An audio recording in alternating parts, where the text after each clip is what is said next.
Hello, everybody. We're going to be getting started here in just a moment.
Okay. Hello, everyone, and welcome to Inspire Us Fire SNAG's first ever virtual convening. We are so excited to have everybody who is on Hopin, everybody who is on Zoom. We are going to be getting started. So first off, my name is Kat Cole. I am the outgoing managing director of SNAG. And later you should be meeting Brienne Rosner, who is our incoming managing director. And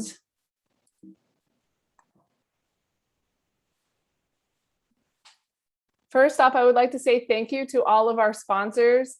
Our title sponsor, Rio Grande, they are going to be doing sponsoring three technical demonstrations and have really underwritten a large part of the conference that you're going to enjoy over the next several days. We'd like to thank our platinum sponsors, Pepe Tools. They are going to have a vendor booth and several demos and events happening on the Hopin platform in the expo in their vendor booth. Touchstone Center for Craft. They are also going to be taking part in the educational institution meet and greet.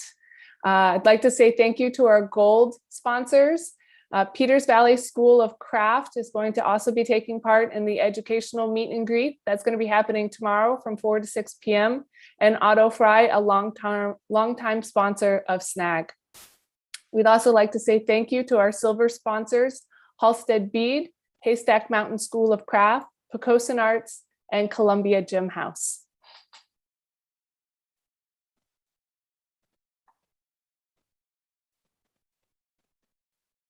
Next up, I'd like to say thank you to all of the vendors, educational institutions, the galleries taking part in our gallery crawl, as well as our over 35 presenters that are going to be taking part in panels and various discussions over the next several days.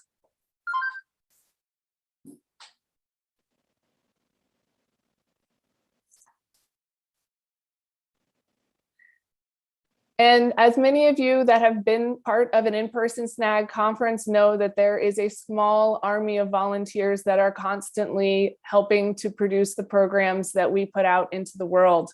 I'd like to acknowledge everybody who has been committed to helping SNAG through a difficult year through various committee work over the last year.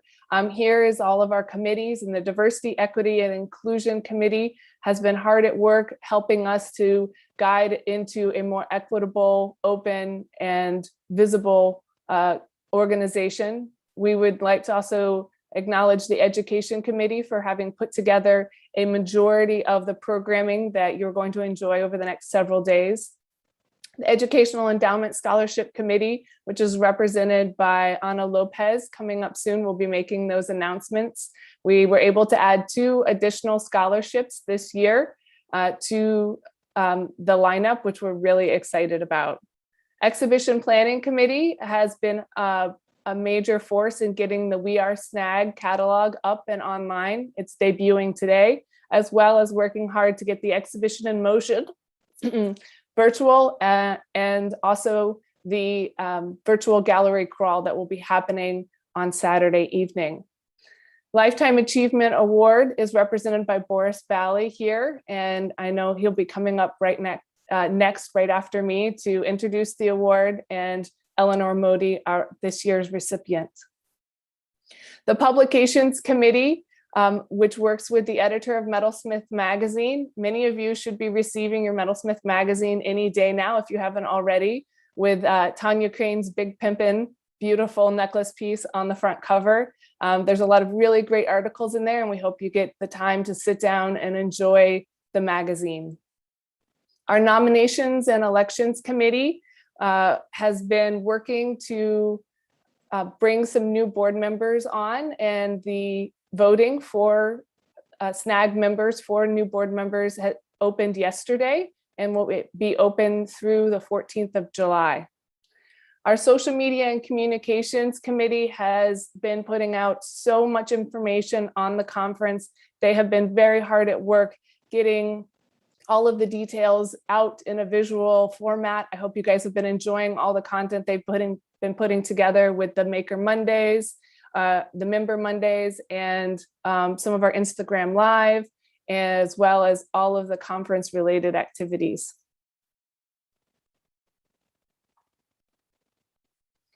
Finally, I would also like to thank the SNAG Board of Directors who have supported the organization and really stepped up in 2020 after the cancellation of last year's conference to make sure that the organization was able to continue forward with our mission, and has gotten us to the point now that we are coming back into a better financial situation. And we hopefully are going to be looking forward to announcing an in-person conference next year very soon. For all of you that became members for the first time through our promotional event with the conference registration, we would welcome you to join our membership meeting, which will be happening on July 17th. As a member, you should be receiving Riveting News every Monday, which is an email newsletter that we send out that has all of the details for things going on in the organization, and a lot of information about our membership meeting, which will include an in-depth accounting of our financials, as well as programs that are coming up. And it's an opportunity for those of you as members to voice your thoughts, ask questions, and really kind of take part in this member-driven organization. Voting for incoming board members opened yesterday and again closes July 14th. Details on that you will see in your Riveting News coming up.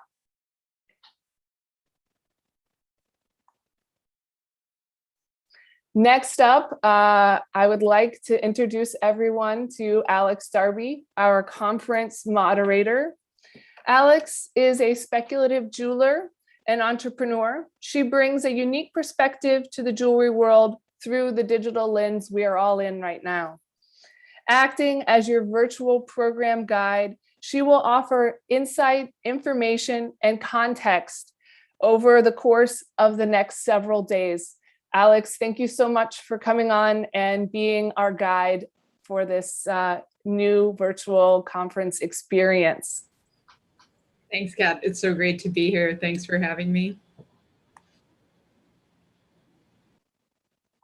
And so next up, I would like to ask Boris Bally, the chair of the Lifetime Achievement Award Committee, to come on and introduce the award and get us started.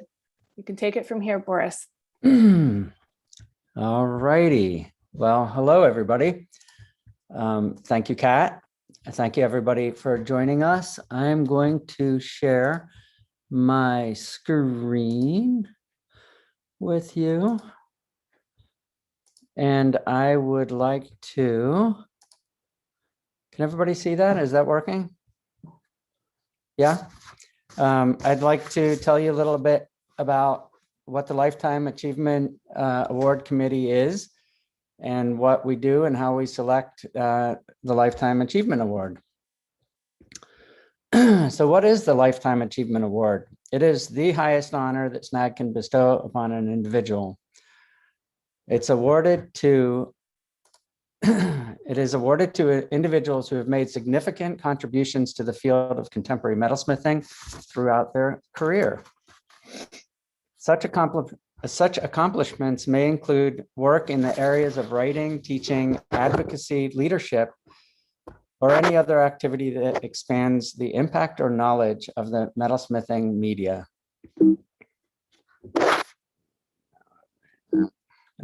Next slide. Here we go. What are the criteria for the award?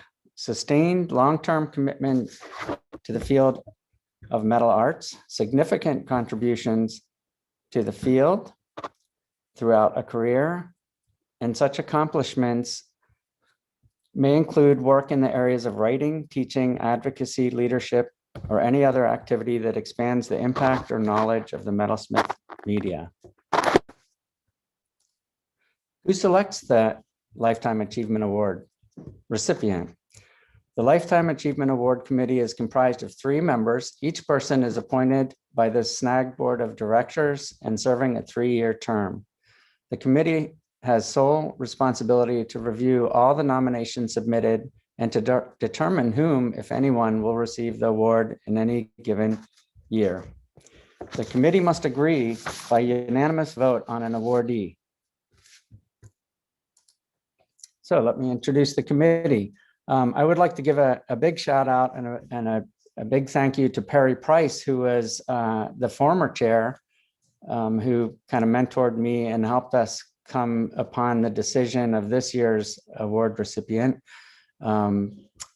Perry Price. Thank you very much.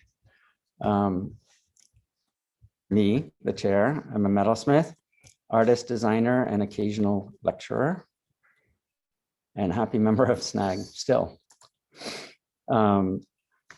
Dr. Emily Storer, curator, author, and lecturer who works at the intersection of jewelry, fashion, and design. She is responsible for the jewelry collection at the Boston Museum of Fine Arts. Our latest member is, our newest member is Donald Friedlich, a jeweler working in glass and gold, a leading figure in contemporary American jewelry for decades. His work is found in prestigious collections nationally and also former SNAG president and former chair of the editorial advisory committee, which I believe he actually helped launch. So I encourage you all to make a nomination. You can go to SNAG's website. This is how you find how to make a nomination. It's pretty straightforward. The website's pretty easy to navigate. Click on resources and opportunities, scroll to awards and scholarships, and click on the Lifetime Achievement Award link. This is what the current award looks like, and it's been designed and made yearly since 2004 by Cynthia Ide. And I just want to extend my big thank you to her for making this beautiful, wonderful award over the years. And I would like to turn the mic over to her. And also later I'll come back and tell you how we're coming up with a new award, a new competition. So I'll be back. Thank you.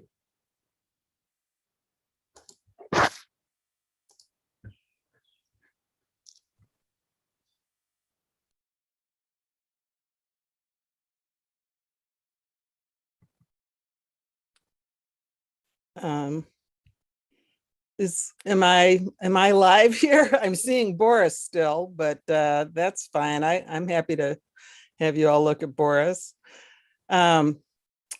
So since I've been making these awards since 2004, I have had the honor of making 17 of these awards. It has been a privilege to offer this award to the heroes and heroines of our field.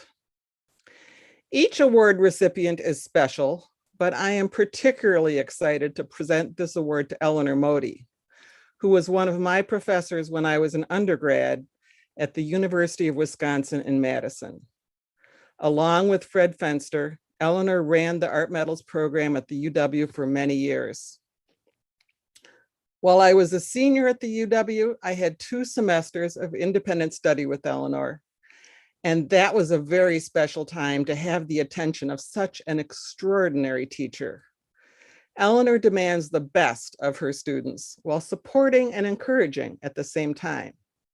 She has a talent for helping each student find their individual voice. And so I can't thank her enough for the time I spent with her. Through the years, Eleanor has also become a cherished friend as well as a mentor. It is a thrill to be able to do this for such a great heroine of metalsmithing. Eleanor, I hope that this object brings you years of pleasure as a symbol of the respect that we all have for you. And now I'd like to introduce Matthew Hollern to speak about Eleanor.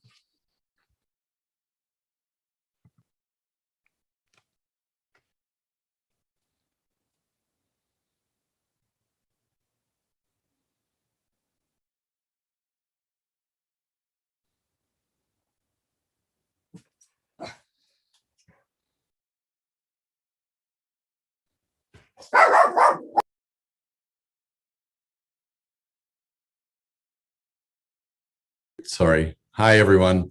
I'm Matthew Hollern. I'm chair of Jewelry and Metals at the Cleveland Institute of Art. It's a great pleasure to be here. I'm also a 1987 graduate of UW-Madison, one of Eleanor's students, one of Fred's students. And it's a real pleasure to be here. It's great that SNAG is back in place, and it's been my first SNAG conference was Cranbrook 1987, and it was a wonderful experience, and it's so nice to see everyone again getting back together.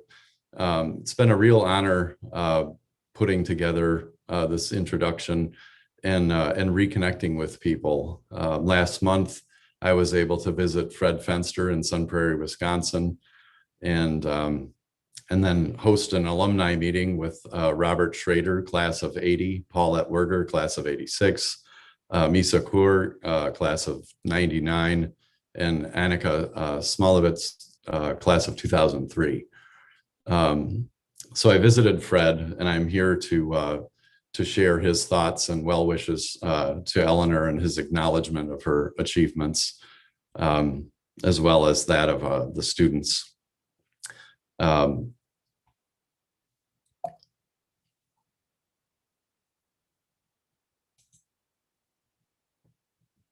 Fred and Eleanor taught together from 1972 to 2001. And, you know, all of us know, if you were in the program, it was a fantastic collaboration, among the best pairings of faculty that you could ever find in a jewelry and metals program and beyond. Eleanor was extremely good at maintaining the focus and the good of the program and the good of the students, and it was always apparent that that's what was going on. Fred commented that she was always straight and true, and that's a wonderful Fred description of his appreciation of Eleanor, I think. They developed and sustained a department and a program and a curriculum, and gave all of us a really rich experience that allowed us to become who we are and do what we do now. Fred is very proud of Eleanor and considers her to be such an excellent colleague and dear friend. They have been friends for almost 50 years. Then, as an educator, what we talked about was the things that Eleanor taught us, the importance of research, of knowledge, and of learning. It was commented that Eleanor understood that stories are visual and technical and metaphorical. And when you can put all three of those things together, you can really make a powerful presentation and help people understand things. We learned from Eleanor that doing research and doing things that are discovery and contributing to our field is an important thing. And I think her experience at Tyler and having that technical research project as part of the graduate experience really shows. It was commented that Eleanor was very good at teaching us to cross boundaries, both materially, technically, and in ideas and bring things together and understand what you can do when you synthesize.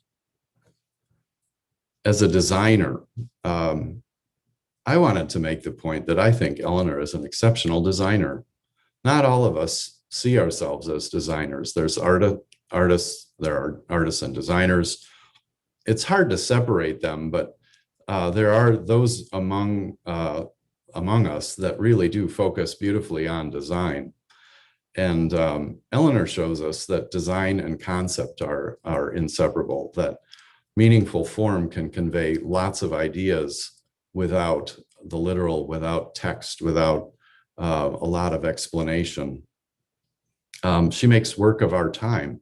She makes contemporary art jewelry that is iconic and will represent this time when we look back and consider our history. She developed her own beautiful design language. She used iteration to great effect, and within that was still able to do great invention. If you get the chance to see her work in person and handle it, you see wonderful handling of material and mechanics and really interesting engineering, pin stems, and just ideas about how jewelry can be worn. So she makes beautiful work that's truly wearable, and that's what makes it jewelry. If we can't wear it, we don't really have jewelry, do we? And then finally, as a mentor, this was the thing that brought out so many comments. Eleanor is a wonderful model of professionalism, really extraordinary. The word perfection came up more than once. And the idea that we could do things with such skill, attention to presentation, whether it's yourself or your materials that you're presenting, Eleanor really showed us that that's what matters. There were comments that Eleanor also showed us that you can wear some very nice clothes, look terrific, and work in a shop. And not everyone can do that. And that was something that everyone really enjoyed pointing out. She was acknowledged for knowing us as people, not just as in her professor role, but in a personal way. And she helped us understand, and does to this day, the importance of connections, staying connected and connecting other people. Not everyone teaches us that. And Eleanor is extremely good at it. When you're at a SNAG conference, the first thing that Eleanor will do is introduce you to someone else. And not everybody does that. And it's generous and it's important. She models the best priorities, supporting all of us, making all of us better artists and people. I'd like to say Eleanor is an important contributor to the field, and more so to our lives. It's a pleasure and an honor to introduce Eleanor Moty.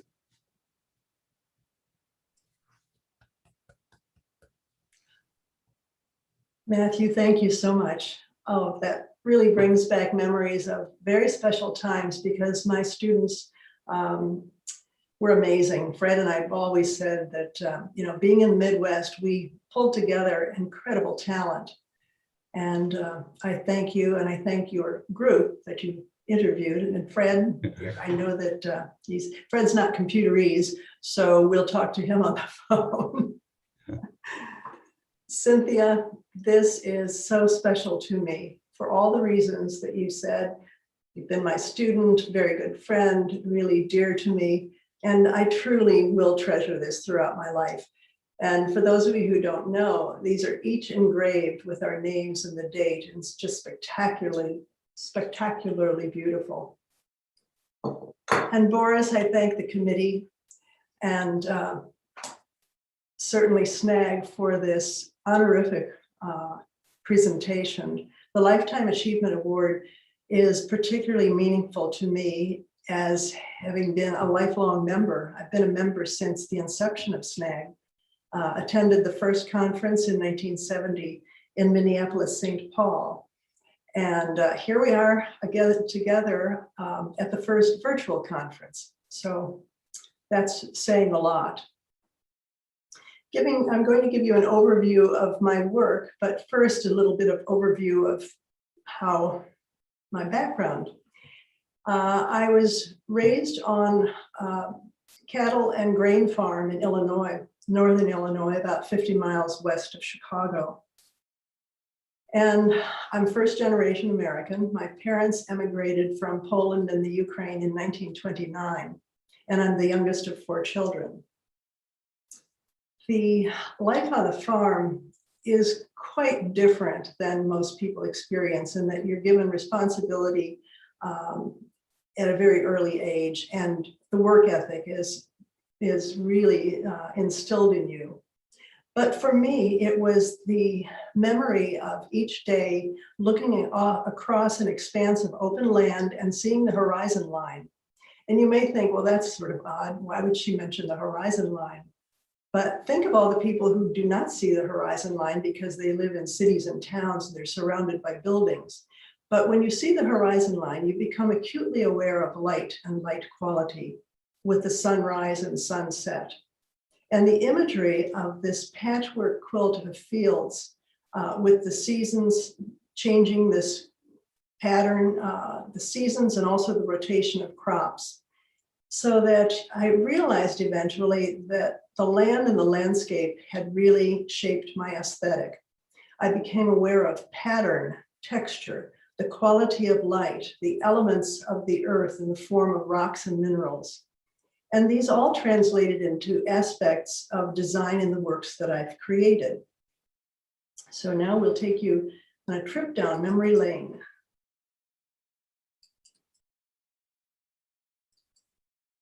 Since the 1980s, I've been focusing solely on one-of-a-kind brooches with unusual stones. And this is a quartz crystal within a crystal.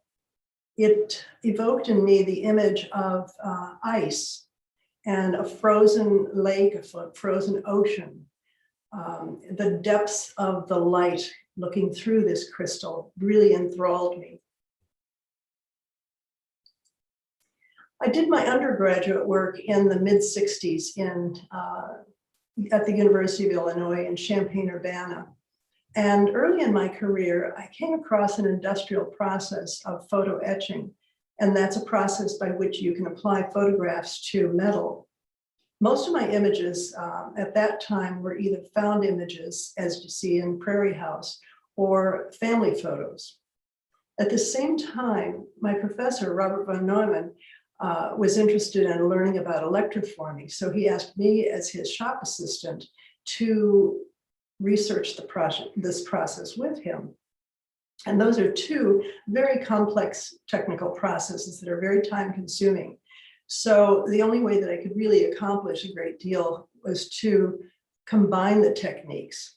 So here in Reversible Pendant is a photo etched sterling silver image of me with my older sister and 2 older brothers. And that is on the left side in the positive image, and on the right in the negative, etched in sterling silver. The elements are fabricated copper and copper alloys, and then the detailing is done with the electroforming, these kind of granular, edgy lines. When I completed my undergraduate degree, I entered the graduate program at Tyler School of Art in Philadelphia to study with Stanley Lexon. And it was Lexon who had introduced electroforming to our field in the 60s. So of course, he was very encouraging of the research that I had already been doing. And I continued as such, but I was now plating, and that is building the metal forward instead of etching the photographs on the metal. So you've got this portrait mirror with this abstracted image of me as a child, and it is fine silver electroplated on sterling.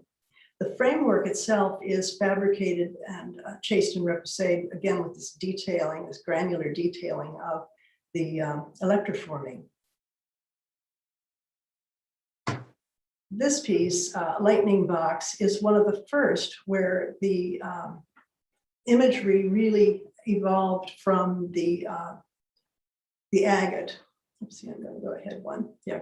The agate is about 5 inches across, and it reminded me of a night sky and lightning.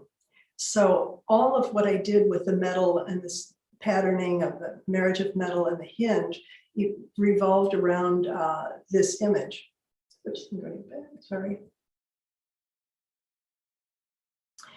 And Matthew showed you the image of the interior, which had the photo printed leather. Next came landscape handbag, and this is about 6 inches across. It too has the landscape image photo electroplated in fine silver on sterling. And then there's the reference to the strata of the earth, or the cross section of the earth, with this slab of agate.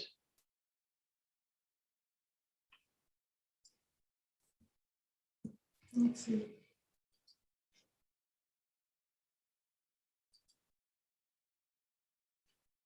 I am frozen. Okay, I'm going to do a stop screen share. I'm going to have to, my mouse is frozen. Ah. Connection is lost, okay.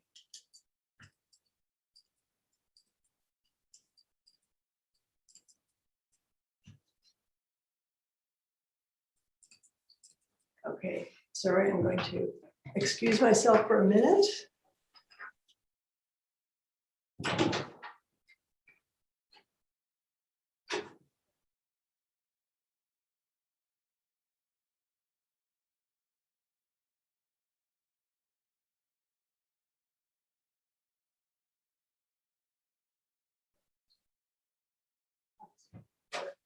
I'm gonna get out of it.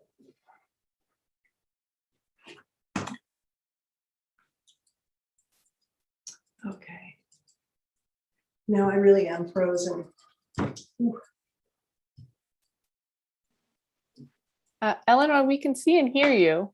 Yes, but I have no mouse. Can you advance it on the keyboard? No, it's absolutely not.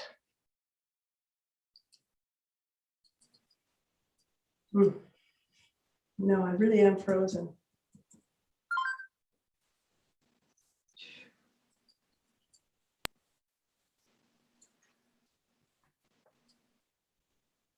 If you need to, you can step off Zoom and come back on. Yeah, I think I will. But I have no mouse to even do that. How about the escape button? Not doing it. It's ridiculous.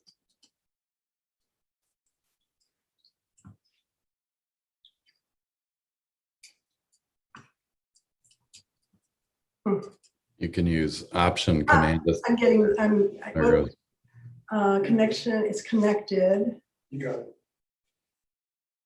Okay, Just re-screen share. I just took you off Yeah. screen share. That might have been the Oh. issue. okay.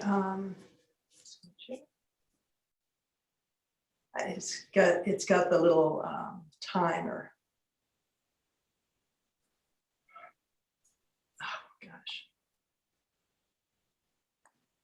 It's timing. It's really crazy. No. There we go. Okay.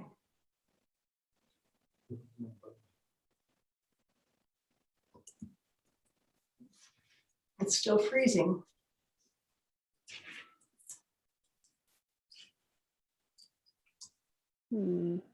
Oh.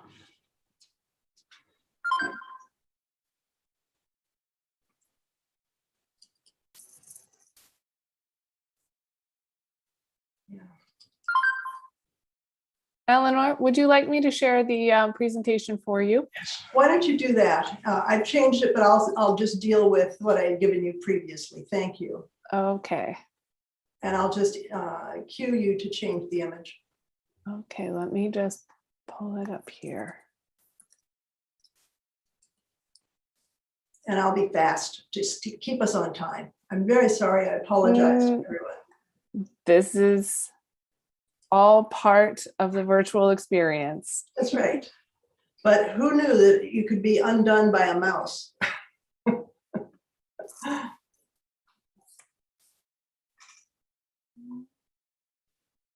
Okay.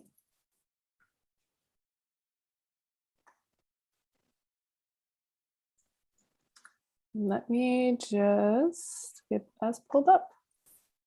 So we're going to stop screen sharing and we're going to bring you to this piece and screen share. There we go.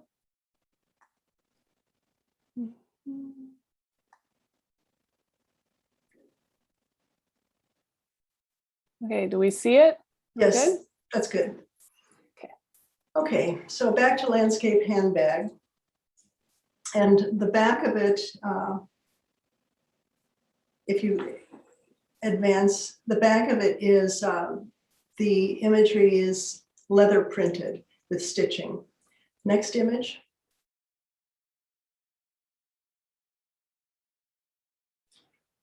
By now, I was teaching at the University of Wisconsin in Madison, and I continued to work with the photo process, but I was creating the images that were to my specifications. They were more abstract, they were sometimes surreal, and made even more so by the inclusion of such a crystal such as this, or an obsidian star. Next. With fan brooch, there is the image of the reclining woman. She's wearing a kimono, and I've referenced the kimono with carved abalone shell, which picks up on the lusciousness of silk and these iridescent colors, and then also a bundle of silk thread across the top. By now, I had been this is the late 70s, so I'd been working with the photo techniques for almost 15 years, and I became aware that these toxic chemicals were affecting my health. And I really had to move away from that totally. I'd also been doing workshops across the nation, teaching these processes at colleges and universities and summer programs such as Haystack and Somerville. And at that time, most schools did not have proper ventilation or fume removal. So I really was immersed in these chemicals far too much. So this is also a time that I was thinking about redirecting my work. And I felt that much of the work that we were doing in the 70s was just very complex. A lot of people were doing research, either historical or contemporary technical research. And the pieces were very complicated and almost overdone. And I really felt that in what I was doing. So I wanted to make an about face. And then I was reminded of the work of Margaret DePonta. Next image, please. I had come across her work in a Craft Horizons article in the mid-60s when I was an undergraduate student. And there had been a feature article at that time presenting a great deal of the work. This pendant is from 1948 and it's timeless. It's so beautiful. The stone is rutilated quartz, and that is quartz with rutile inclusions, these gold threads that are shooting through it. She had the stones cut by Frances Sparrison, a lapidary artist in the Bay Area where she lived. And if you'll notice, you're not seeing prongs or bezels. The stone appears to be floating in space. It's just so minimal and sculptural. And it had captured my attention then and had always stayed with me. So the next image, please. The first of the transition pieces for me, where I really wanted to just get back to straightforward design and fabrication without these technical encumbrances. I created this brooch with a double terminated smoky quartz. And the double terminated means that there's a perfect crystal formation at either end. And it nests into this fabricated structure. 3 gold wires are formed around the facets and come through the back and are tabbed over.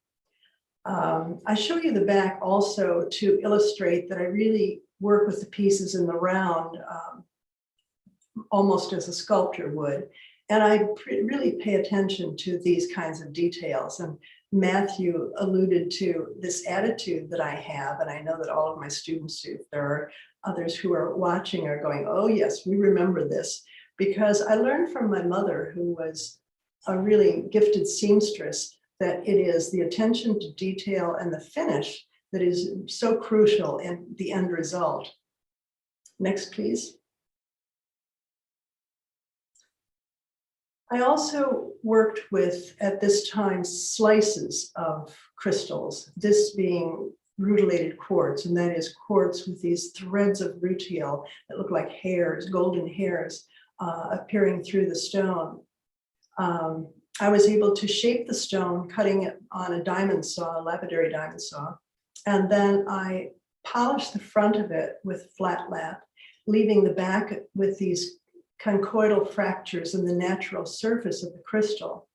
And I always gravitated toward these kind of imperfections in materials, nature's imperfections.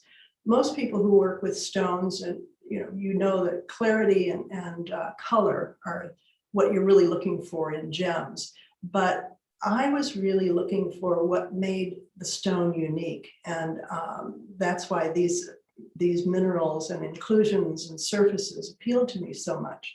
Next image, please.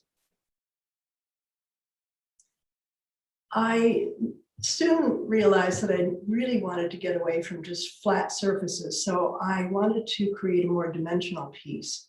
And I hired a cutter to cut this stone, which was about 3/4 of an inch deep. And what was really interesting to me was that when it was finished, I was fascinated by the way light caught the stone, and these inclusions came out like shards and shots of light that I couldn't have imagined, but it was really a happy finding. Next, please. And when I did have a stone that just had such dramatic imagery as this one, it was left in a two-dimensional state, like a picture with just facets and then inclusions of gold and the accent stones that really enhanced the imagery within it. Next, please. I've been attending the Tucson Gem Show during the 80s. It occurs every February. And I've been primarily looking at crystals and slabs of agate and slices of crystals. I hadn't really paid attention to the faceted stones because for the most part, they're all anonymous and repetitive. But I found some large, very large faceted materials from South America.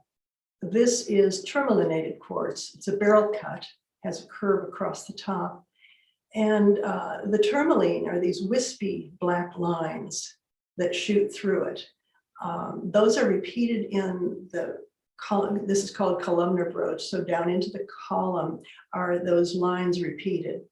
And then the facets coming off the stone are carried into the black material at the bottom. The material is black paper micarta. And my partner, Michael Croft, makes knives and often uses micarta as the knife handle material. So he had suggested that I try this material when I was looking for something just black to reference the tourmaline. Well, it's black paper impregnated with resin, so it's very strong, it carves beautifully and polishes to a lovely satin finish. It was perfect. And I've used that a great deal in my work since that time. Next, please.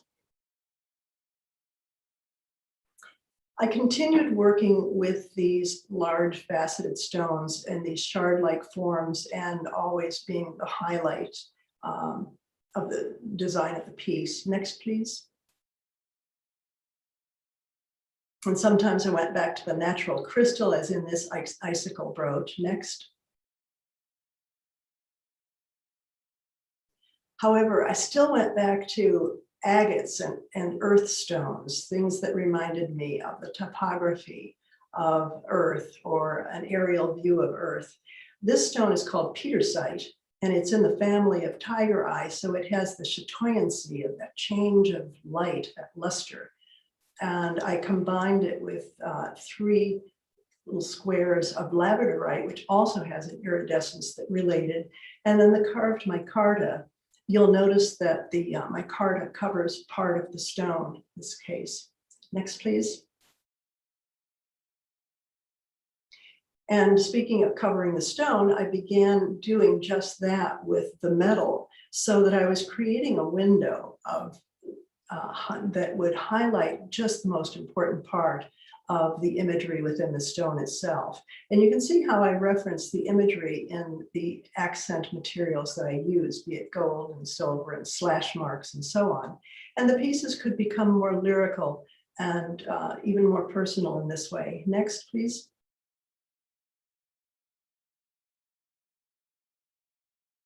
Next.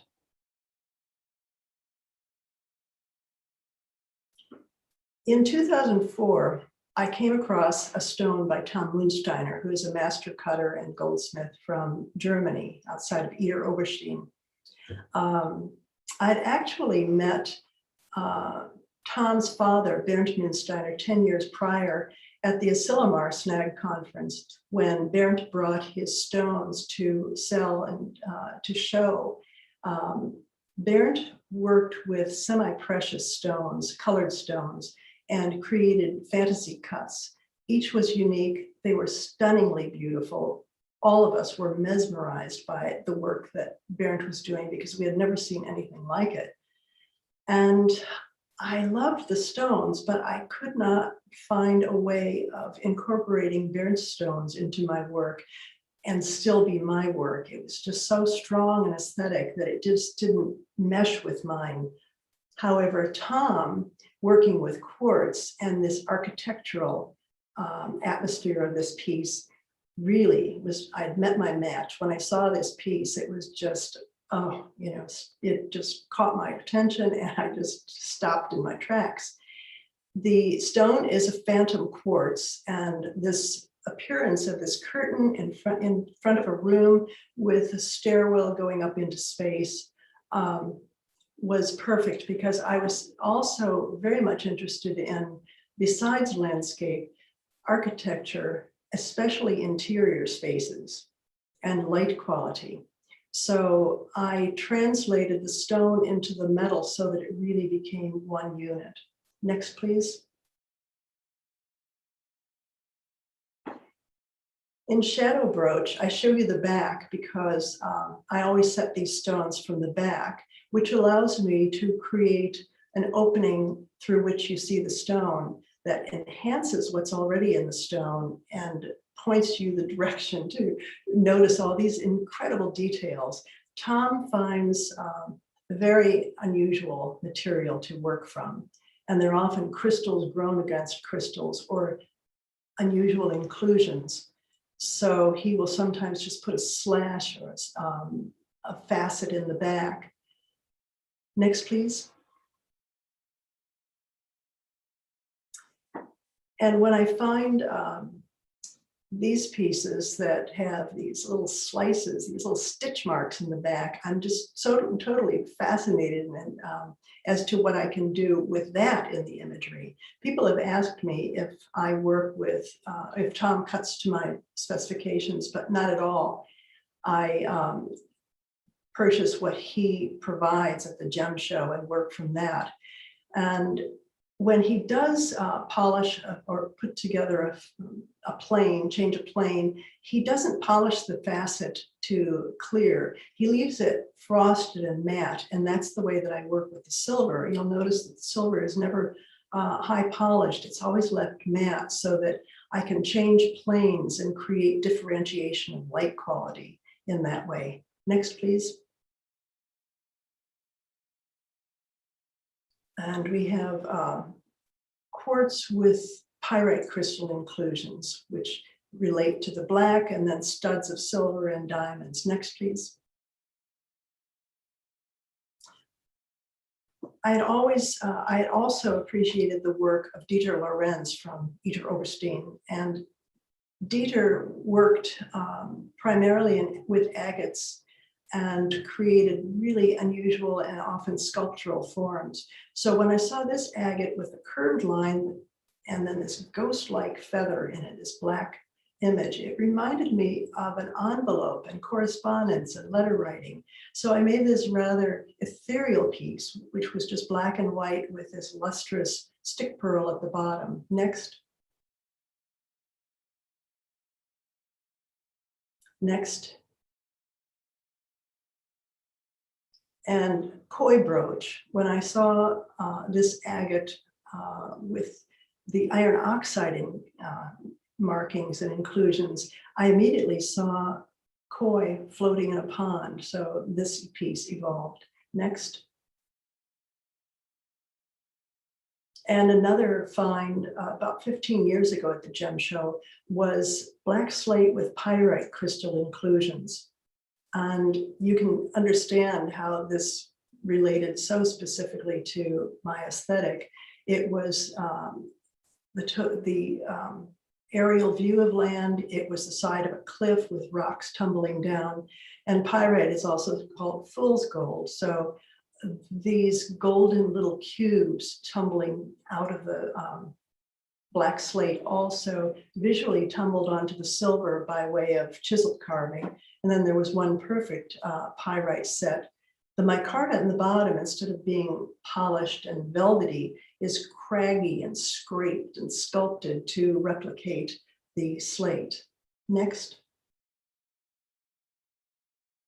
Vikno is the word, the Ukrainian word for window. So when I saw this with these windows, these openings, everything evolved from what was naturally in the stone. These are voids of crystals within crystals. And then the slashes that were put in from the back of the stone are replicated in the gold. Next.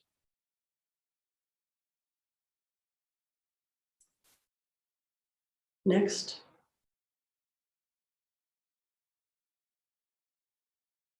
This is hanami, and that is the Japanese word for cherry blossom. So these inclusions, these pink and rosy inclusions, were that in my image. Next.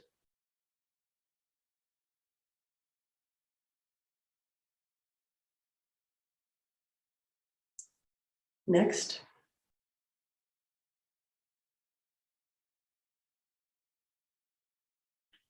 And I suppose one of the reasons that I really gravitated toward these quartz stones that looked like ice was that I spent so much of my lifetime in the Midwest and dealt with ice. It's really beautiful when you can look at it, those crystals on windows, glass, and elsewhere. But I'm glad that living here in Tucson, I no longer have to walk on it or drive on it. Next.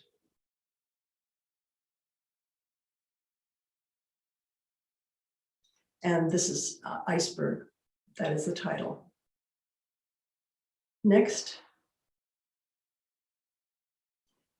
Last year in 2020, I spent most of the year preparing a monograph of my work for publication, and it was published last winter by Arnoldsche in Stuttgart. It covers my work from 1966 to 2020 with 150 examples. Essays are by Helen Drutt and Matthew Drutt and Bruce Pepich. Next, please. If we were together, I would be doing a book signing, but obviously that is not the case. So the books are easily available. They're readily available. I'm sure that Sharon has them. If you would like signed copies, they're available from the Racine Art Museum store. And if you'd like personally inscribed copies, you may order from me directly and negate the shipping and handling. It would be just a straightforward price. And I've got my email contact there. But also at the top, I've listed the Arnoldsche website to see the book there on site, because they have a browse feature that allows you to look at about 30 pages inside the book, which is really very cool. So I turn this back to Kat, and thank you all. And I'm sorry for the major glitch. I apologize. Thank you, Eleanor. That was wonderful. And next, we're going to turn it back to Boris for an announcement. Off my mute. Sorry, Boris, I muted you again. Unmute. Is that okay? All righty. Hello, everybody again. I didn't do screen share. Give me half a second. Yep. Screen share and share. And here we are. Whoops. I'm going to go right through here again. Okay. Whoa. Pardon me. So thank you so much, Eleanor. What a wonderful presentation.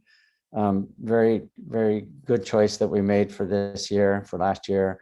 And I'm only sorry that we can't all stand and give you a standing ovation, because you certainly have earned it.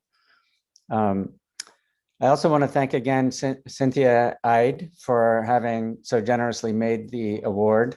And on behalf of our Lifetime Achievement Award Committee, we decided that it is time for another opportunity for a SNAG member to come up with a new design. So we have put together an award, a design competition award. Again, here is the award that you have now seen for the last time presented to Eleanor Moty. We're going to list all this on the SNAG website, and it will be going out in riveting news. So you don't need to take notes right now, but the criteria are that you must be a SNAG member, one design per applicant, and the deadline is September 30th, and there is no entry fee. It could be a vessel, jewelry, or object, conveys a mastery in metal, precious or common, alternative materials may be used, has impact, makes a bold contemporary statement, which I think Cynthia's did beautifully. We decided for practical reasons to put aside a size and weight constraint on the actual physical award. We're going to try to keep the budget under $300.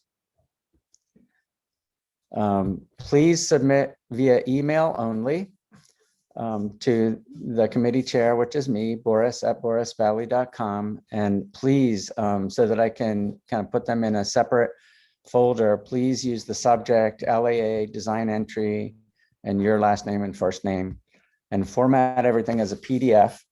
In addition to the design, please include a short 2-page resume and a statement, a paragraph about your design that will help us to review your design. And the committee will get together. Cynthia Ide will help us also to pick out the next award creator to bestow upon the next recipient. So again, the details will be available on Riveting News and the SNAG Metalsmith.org site. Details to follow. And I'm excited. The whole committee is excited to see what you might come up with. It's kind of a cool opportunity, and I wish you all luck. Next up is Ana Lopez of the Educational Endowment Scholarship Committee. Thank you so much for your time, and Ana, it's all you. All right.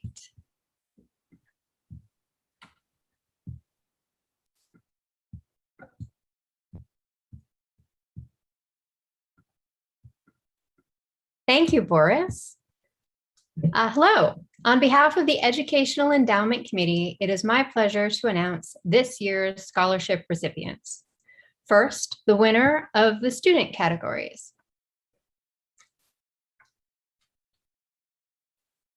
Amy Solis is the recipient of a $1,000 scholarship. Vicki Brannigan has received a $1,250 scholarship. Lauren DeRosette won the $1,500 scholarship.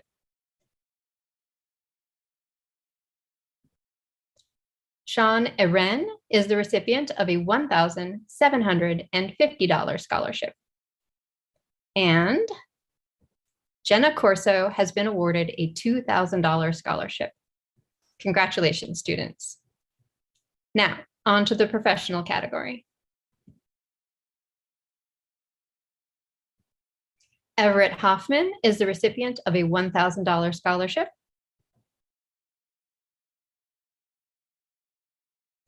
Sarah Holden has won a $1,500 scholarship. And Lucy Jockel is the recipient of a $2,000 scholarship. Congratulations to all the winners, and thank you to everybody who applied.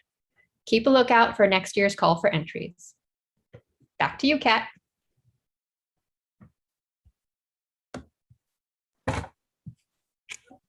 Thank you, Anna.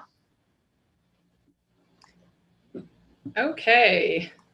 That was a wonderful, wonderful start. We are going to take a break in a minute, but before we do that, I just wanted to say hi to everyone, and I'm Alex Darby. I'm really excited to be here, particularly after hearing that lovely story from Eleanor about the long history of SNAG. It's very exciting to be here for this first virtual convening, marking a nice moment in SNAG's history. So I'm very grateful to be your moderator for the next couple of days. I just wanted to say thank you to everyone who just presented and shared. Kat, thank you so much for everything. Boris, Cynthia, Matthew, Anna, and of course, Eleanor. That was a magical presentation. Seeing all of your work and hearing about your process is just really very exciting. So I, like everyone, you're getting a lot of love in all of the comments as well, is just really in love with your work. And your comment about the horizon line really resonated with me. It's something that I often think about when I'm in the city.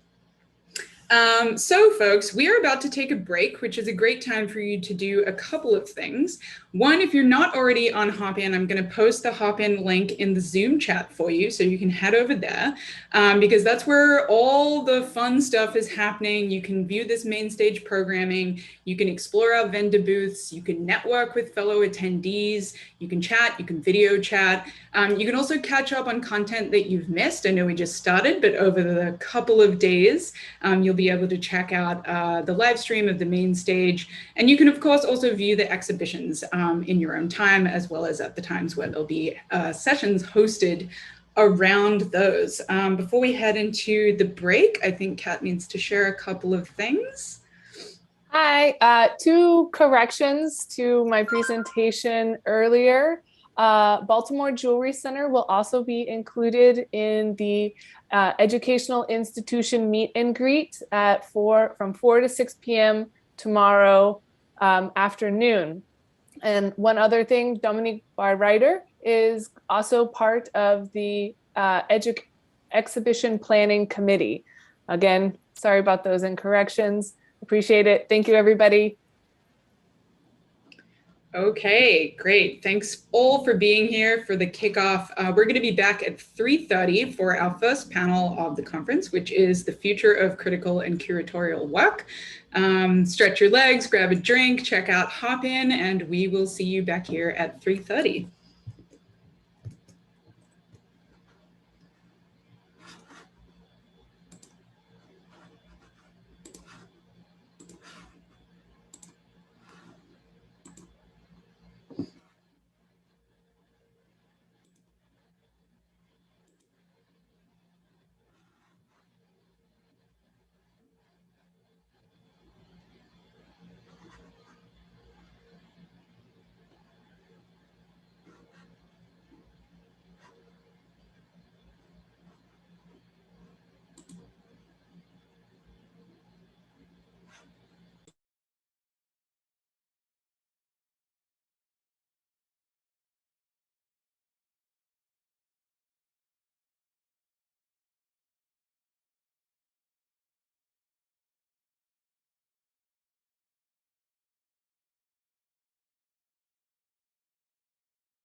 Okay, everyone. Welcome back. We are about to kick off our first panel of today. I'm going to repost the pop-in link in the chat here for you. If you're not already over there, feel free to jump on over and check it out. There's lots of great stuff going on over there. Our first panel of today is the future of critical and curatorial work. So I'm very excited, and I'm going to hand it over to our moderator in just a moment. Hey, Adrienne. This panel highlights 4 curators who are pushing the boundaries of traditional curatorial work through the lenses of who is included, how work is presented, and curation as a vehicle for challenging norms. I'm going to hand over to our moderator to introduce the rest of our panelists. Welcome, Adrienne Dalton. Thank you, Alex, and thank you, everyone. Thank you, everyone, for joining us here today. My name is Adrienne Dalton. I'm the editor of Metalsmith Magazine. My pronouns are she, her, or they, and I'm here with our presenters, Sebastian Grant, Sarah Darrow, Jessica Anderson, and Stephen KP, all of whom will be sharing their work, which in one way or another speaks to the contemporary moment of critical and curatorial work in the field of jewelry and metalsmithing. Each presentation will be around 10 minutes, and after all of the presentations are complete, we will have around 30 minutes for discussion and questions. As your moderator, I hope you've arrived today with a spirit of inquisitiveness and openness so that you will share your thoughts and questions with us. Please feel free to add your questions in the Q&A feature if you are attending via Zoom, and if you are in our hop-in audience, you can submit your questions via the chat. I'm looking forward to having an engaging conversation that will enrich and expand the ideas in today's presentations. And with that, we're going to go ahead and get started. So we begin today's panel with Sebastian Grant. Sebastian Grant is a curator, art historian, and professor at Parsons School of Design in New York City. He currently teaches in the first-year program, educating students in art history and research writing. He received his bachelor's degree at McGill University in art history and classics, and his master's in history of design and curatorial studies from Parsons. He currently works as collections manager of the Susan Grant Lewin Art Jewelry Collection. Great, thank you very much, Adrienne. And I'm just going to go ahead and bring up my presentation. Fantastic. And hello, everyone. Thank you very much, SNAG, for having me today as we start this very fascinating conversation in terms of the future of curatorial design. And what I would like to bring to our panel, just to start everything off, is a discussion of looking at a project that I started last year and I've been continuing to build on bit by bit as we start to go and look at these questions of who is included in different realms and different worlds of study and research and scholarship. And I am taking the same look through the world of art jewelry, especially trying to look at the question of Black representation and how has that representation been shown throughout the art jewelry world and art jewelry scholarship itself. And to start off with, I really want to ask this question of, what does representation mean to us today?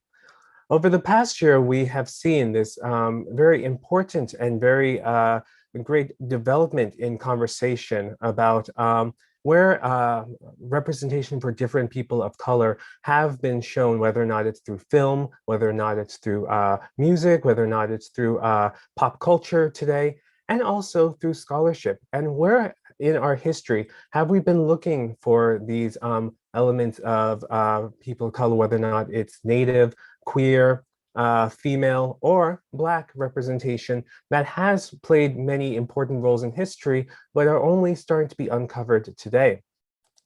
And when looking at this question, it's even more interesting to go and think about as well, what role does this play more specifically within the realm of the art jewelry community?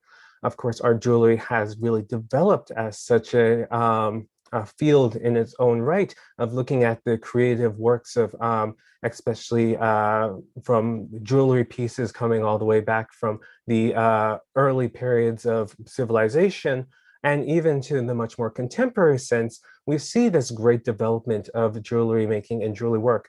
but where are those stories being truly represented?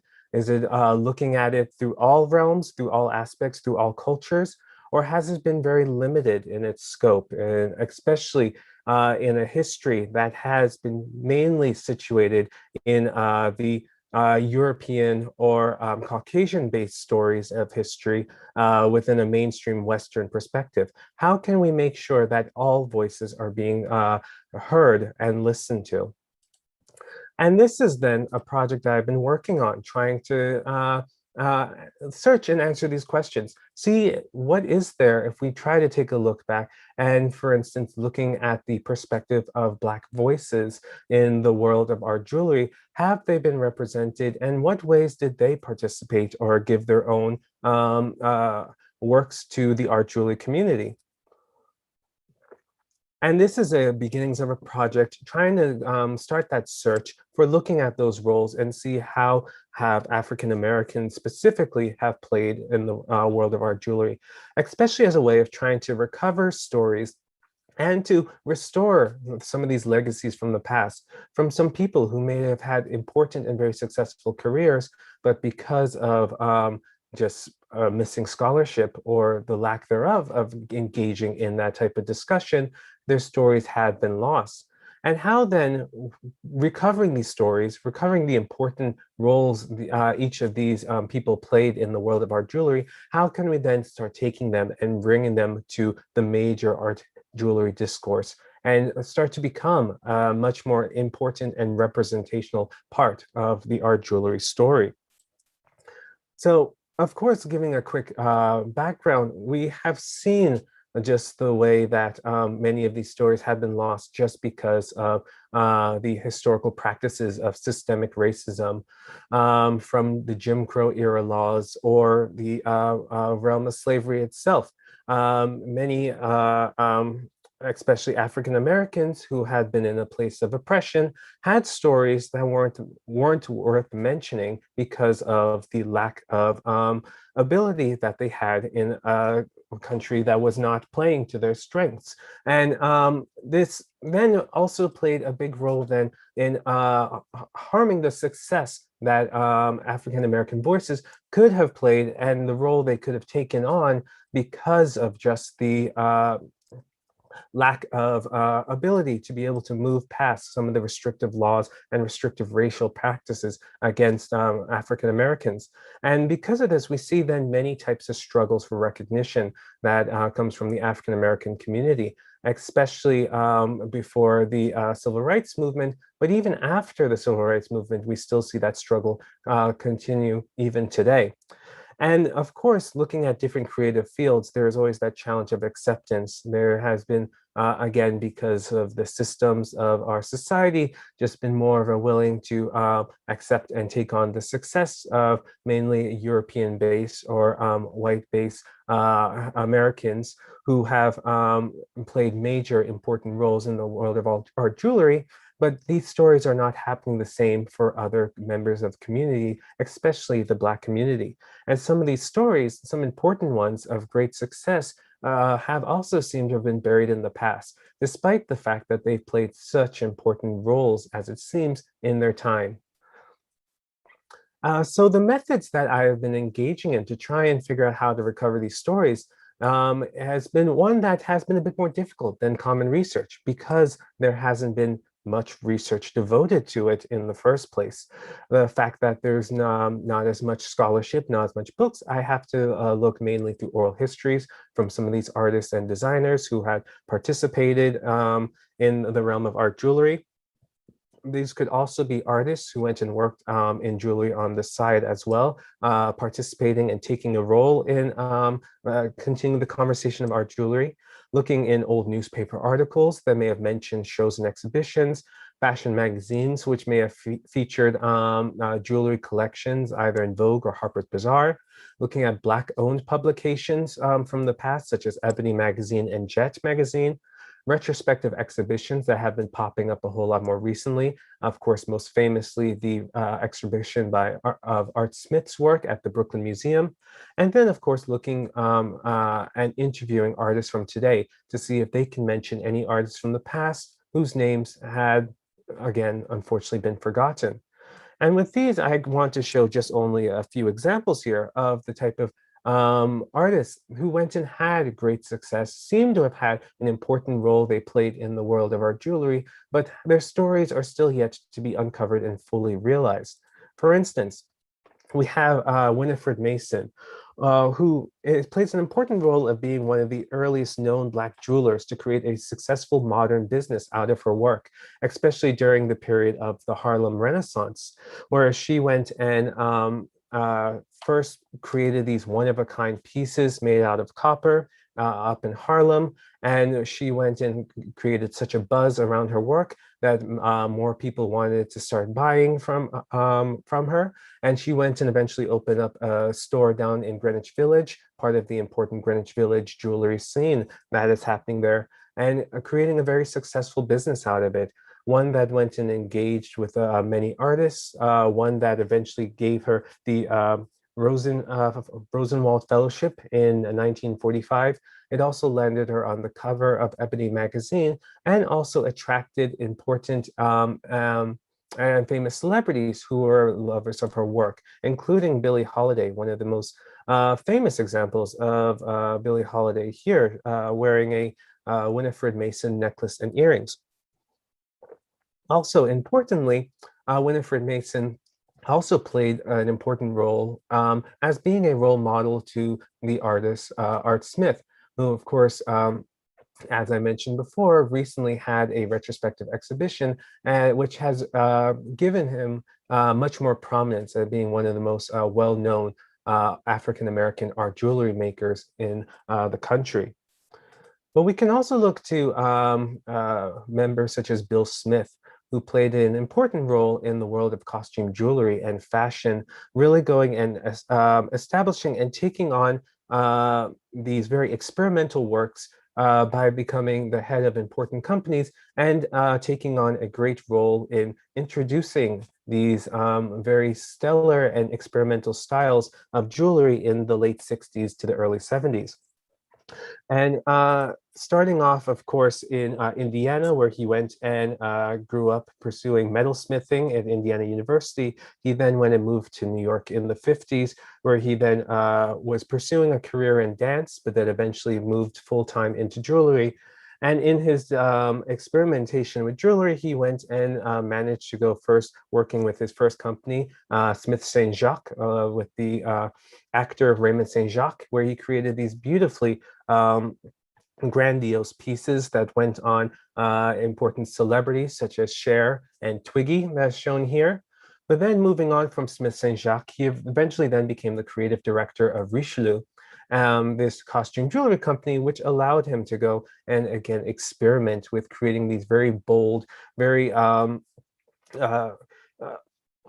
experimental styles of collar necklaces, as we can see on both of these models in 1969, but even more so working with false pearls, where he creates these very dramatic, theatrical types of strings of pearls, which eventually leads to some of his most famous pieces, his body ornaments, which become gowns or wearable pieces of fashion in themselves that are using elements of jewelry to make them. And despite having such an important name appearing in Vogue magazine and being worn by celebrities, yet his name still seems to have disappeared by the 80s, especially by the time we get to his death in 1989. And he went and even had a role in working in costume jewelry, working with Cecil Beaton, going and designing the costume jewelry for the Broadway production Coco, starring Katharine Hepburn, who is wearing some of his pieces here.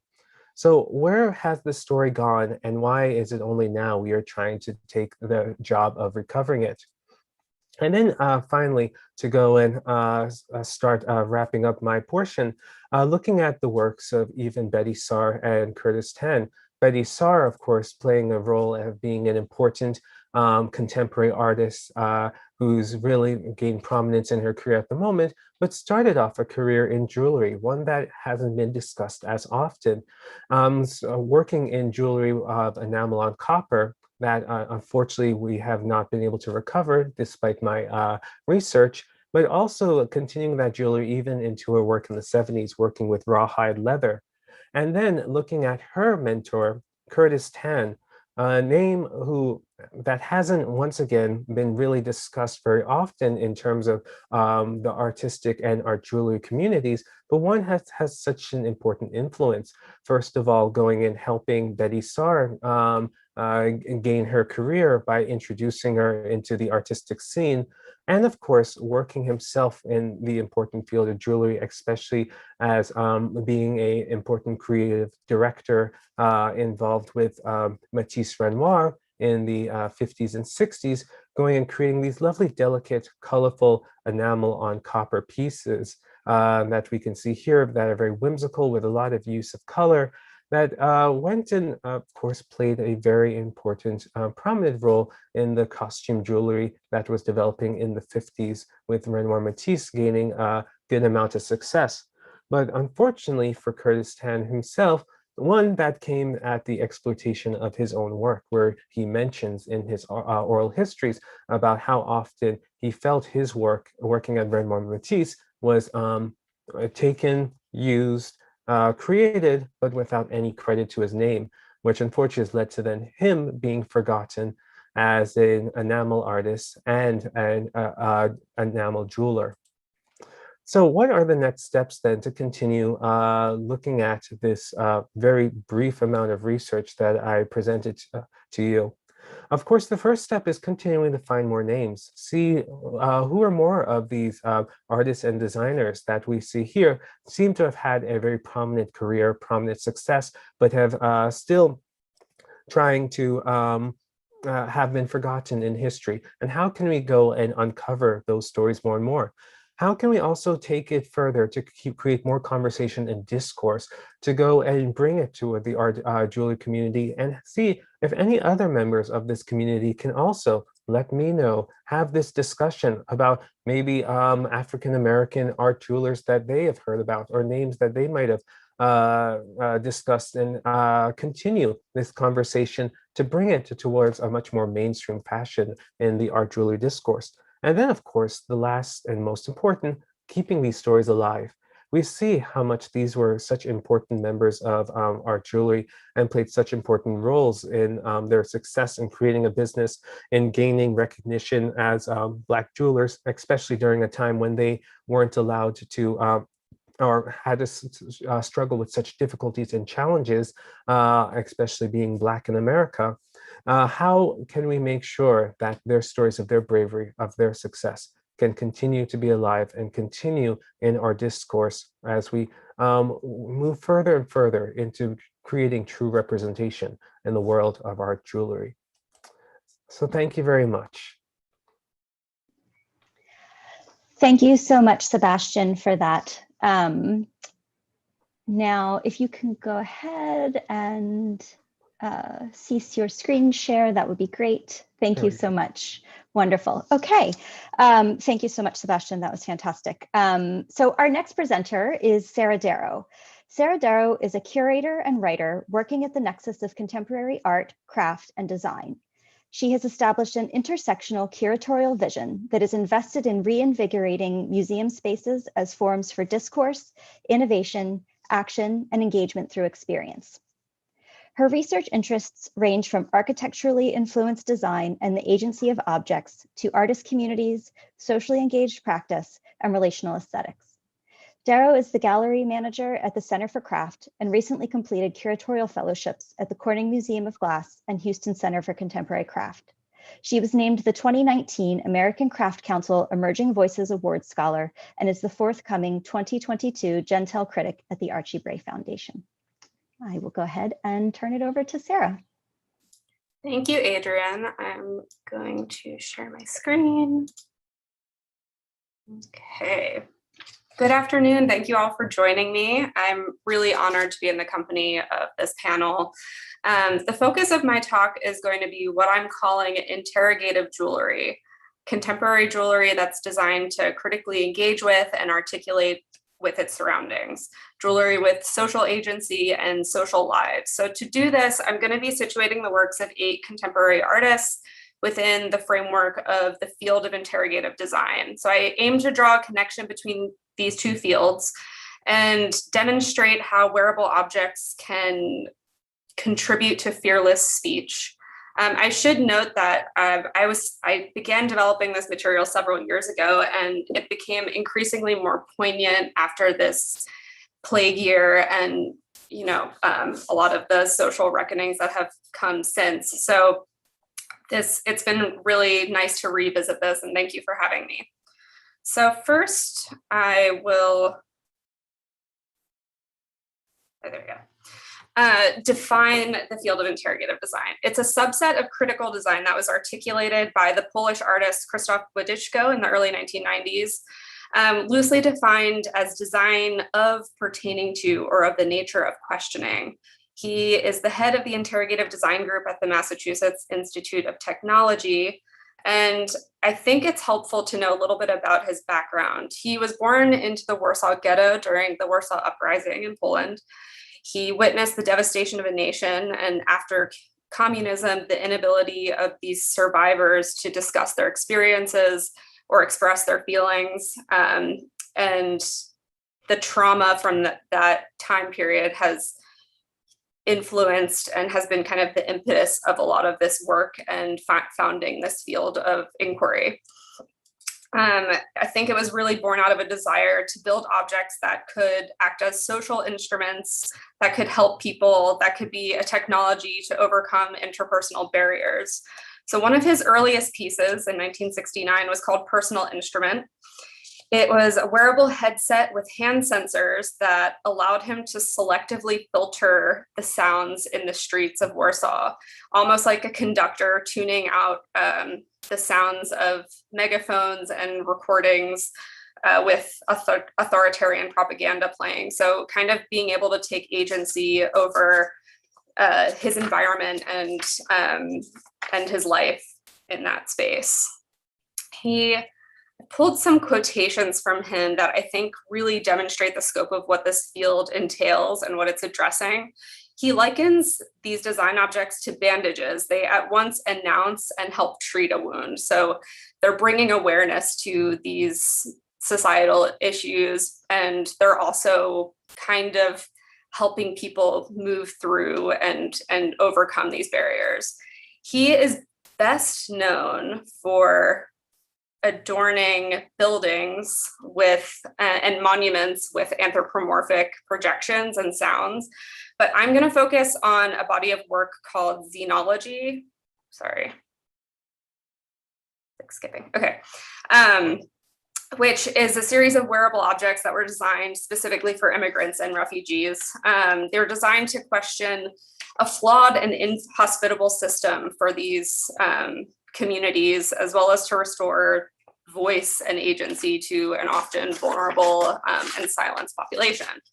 So the earliest piece was this alien staff, and it is a digital speaking / walking stick that has speakers built in, and it's a communicative device. So if people are approached, they can play pre-recorded content or project their voice louder.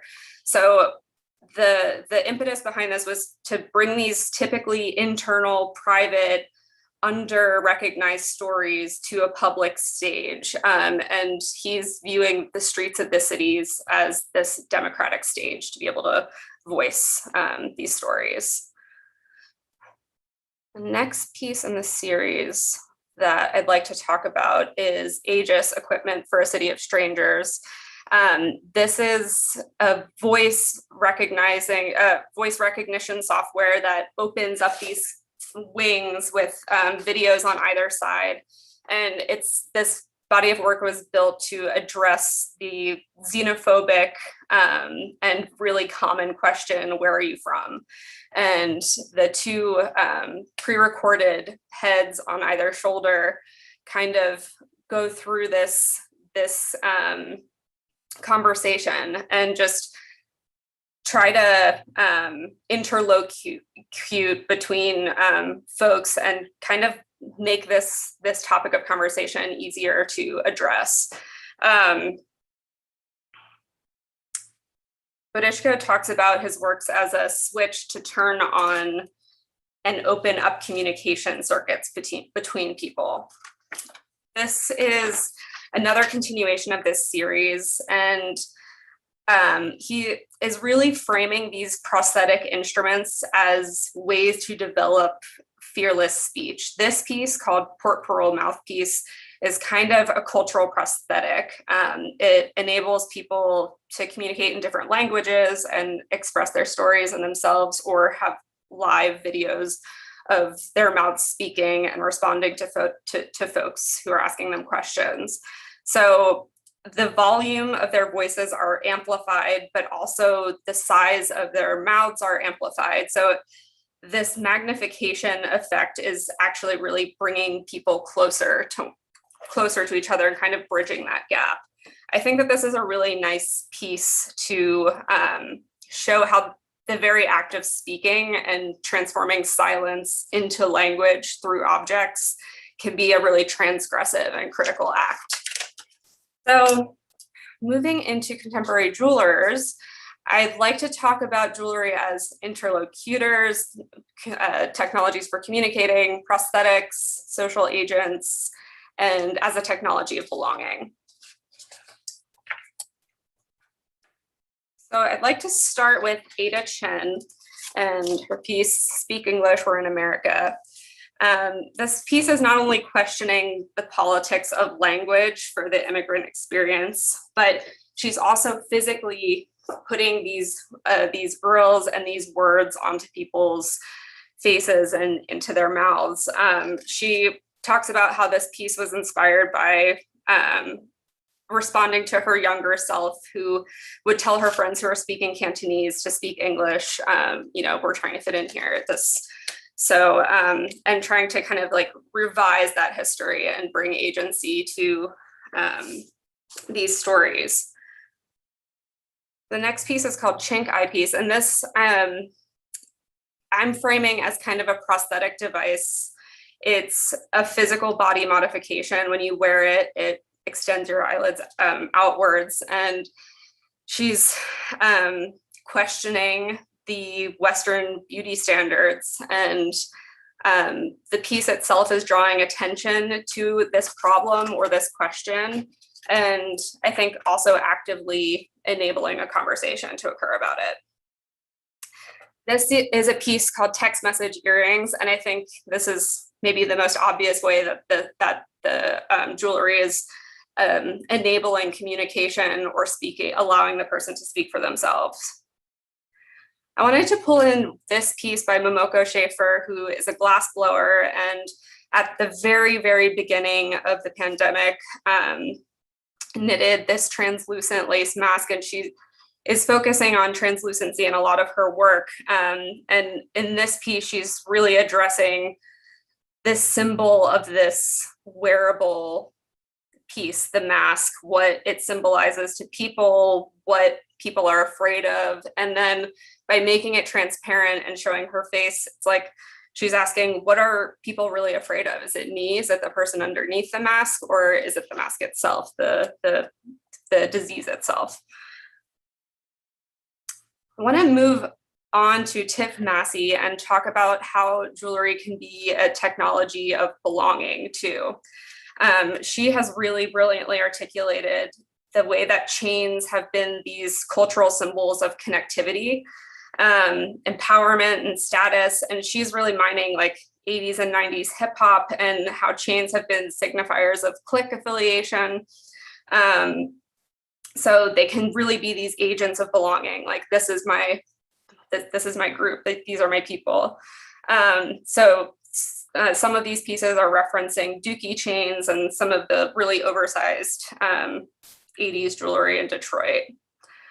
This piece kind of blows the chain and the idea of all of that up to a really grand scale. This is an 18-foot piece called Facet. And I think this was a public work that was in Detroit and left out to patina and rust. And I think the idea of chains and jewelry as a signifier of identity and community is really poignant in this piece. So I wanted to move forward to Bo Yun Yoon, who is a glass blower typically, but one of his earliest works was called Mirror Mask, and then he did one called Mirror Costume. And he was really inspired by the reflective attribute of glass to exaggerate facial expressions. And for him, that was a way of overcoming language barriers when he first came to the States. And he was thinking about how all these little micro expressions in our faces are so vital to how we communicate and understand each other. So by exaggerating them, he's like trying to bridge that gap. He then moved into a more overtly prosthetic piece, these helmets that play music. So they're kind of harnessing the resonant qualities of glass. And then by filling them up with different levels of water, you can play them kind of like, you know, how people can play glasses. And then the only way to change the pitches and like create this harmonic conversation is to work together to change the water levels. Jennifer Krupe, I think, is doing some really interesting work that's specifically referencing prosthetic devices and thinking about body language as communication. So in these pieces, they're forcing the wearer into certain positions. The posture gauge here is rating introvertedness or extrovertedness based on posture. And Sarah, I'm just going to give you just a quick time check, just okay, let you know. you. All right, thank you. Over here. This is another piece by Tanya Aguinilla called Metabolizing the Border. These are glass pieces that are encapsulating physical remnants of the border wall. And then she's thinking about the huaraches, which are typically tire-soled shoes, and thinking about how the migrant experience of crossing over the border is not only traumatic and heavy, but also not well supported and kind of designed to be difficult and for a lot of people to fail.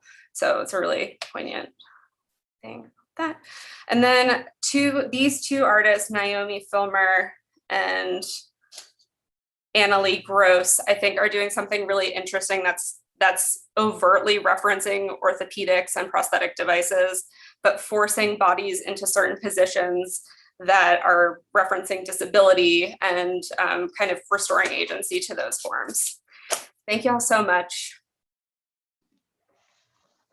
Thank you, Sarah. That was fantastic. I'm sorry we had to rush through some of those pieces at the end because they're really interesting and I kind of want to know more about them, but hopefully we'll have time in the discussion. So we are moving on to our final presentation for this panel. We have a joint presentation by Jessica Anderson and Stephen KP, and I will read their individual bios and then let them get started.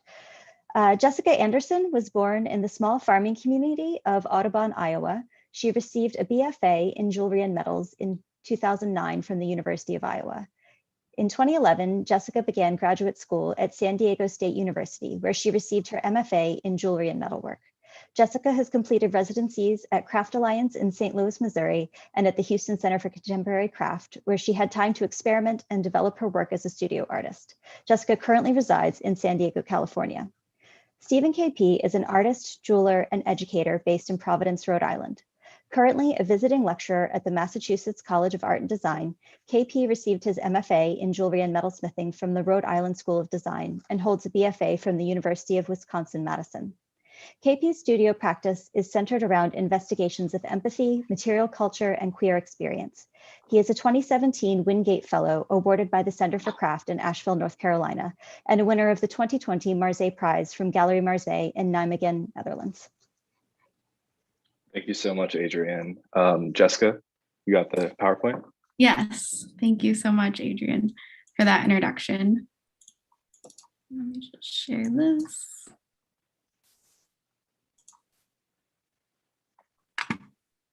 Okay, so I just want to thank everyone and thank you so much to SNAG for inviting us, and to all the panelists for their great talks earlier today, and to everyone here in attendance.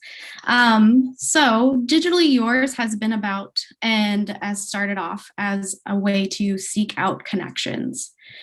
Digitally Yours started as a thought when social distancing and disconnections were first becoming our daily norm back last year.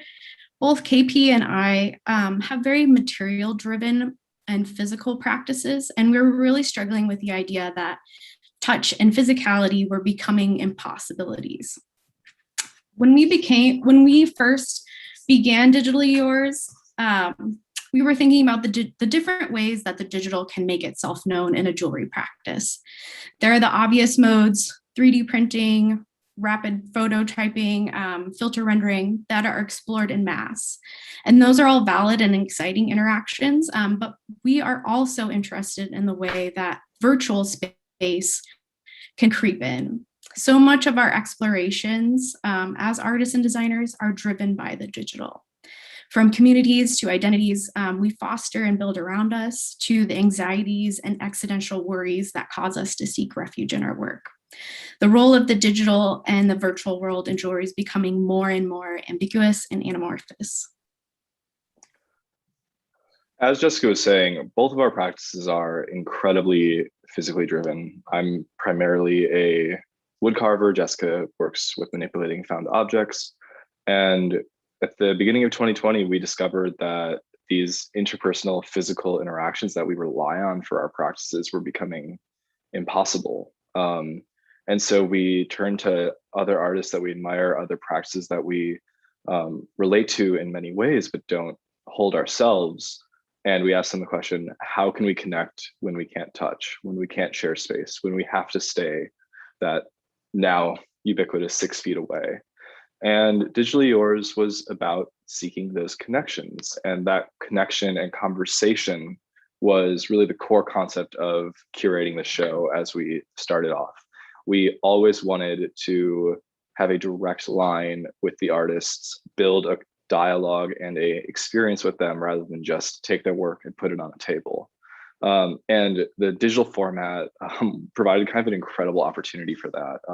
It was situationally sort of universal at the time. I mean, Zooms are now incredibly commonplace, and also it broadened our reach. We were able to connect with people, have dialogues and discussions that we would have never been able to have in a localized space. So we decided to submit a call for entries to be first exhibited during New York City Jewelry Week. And we focus primarily on advertising our call on social media, the space that we're always in all day long. We wanted to embody a different personality for our curatorial experience. So we began signing off on all of our correspondences, sincerely, Digitally Yours. And then we were also trying to poke fun at our digital existence. So especially the language that became synonymous with COVID, how we hope this email finds you well. And through that like curatorial practice, we also wanted to really broaden the ability for people to both access this call and also apply to it. So often artists and makers and jewelers are pitted through barriers of entry, whether that be a quote unquote proper CV or formal statement. And we really wanted to kind of allow those barriers to break down as society was sort of seemingly falling around us anyways. And we really received some beautiful, genuine connections through that. Rather than a artist statement, we literally asked people to introduce themselves. Rather than a curatorial CV, we were interested in how they thought their work related to the digital or what we were going through right now. And the biggest decision we made very early on was that Jessica and I decided that there would be absolutely no application fee. And that allowed for, again, just a myriad of different voices and different opinions. Being artists ourselves, we understand that that barrier can be pretty high at times. And hopefully you'll see very soon that, again, we were able to have a dialogue that could have never been achieved if we had built up that barrier that is held to such a high standard.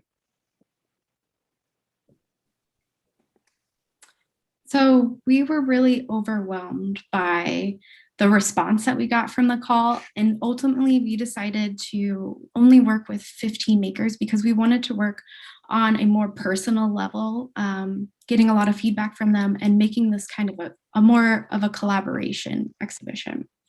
So I'm going to introduce you to a few of the artists, and then we'll talk about some of the exhibition features. So our first artist that I have is Hannah Blitzheimen.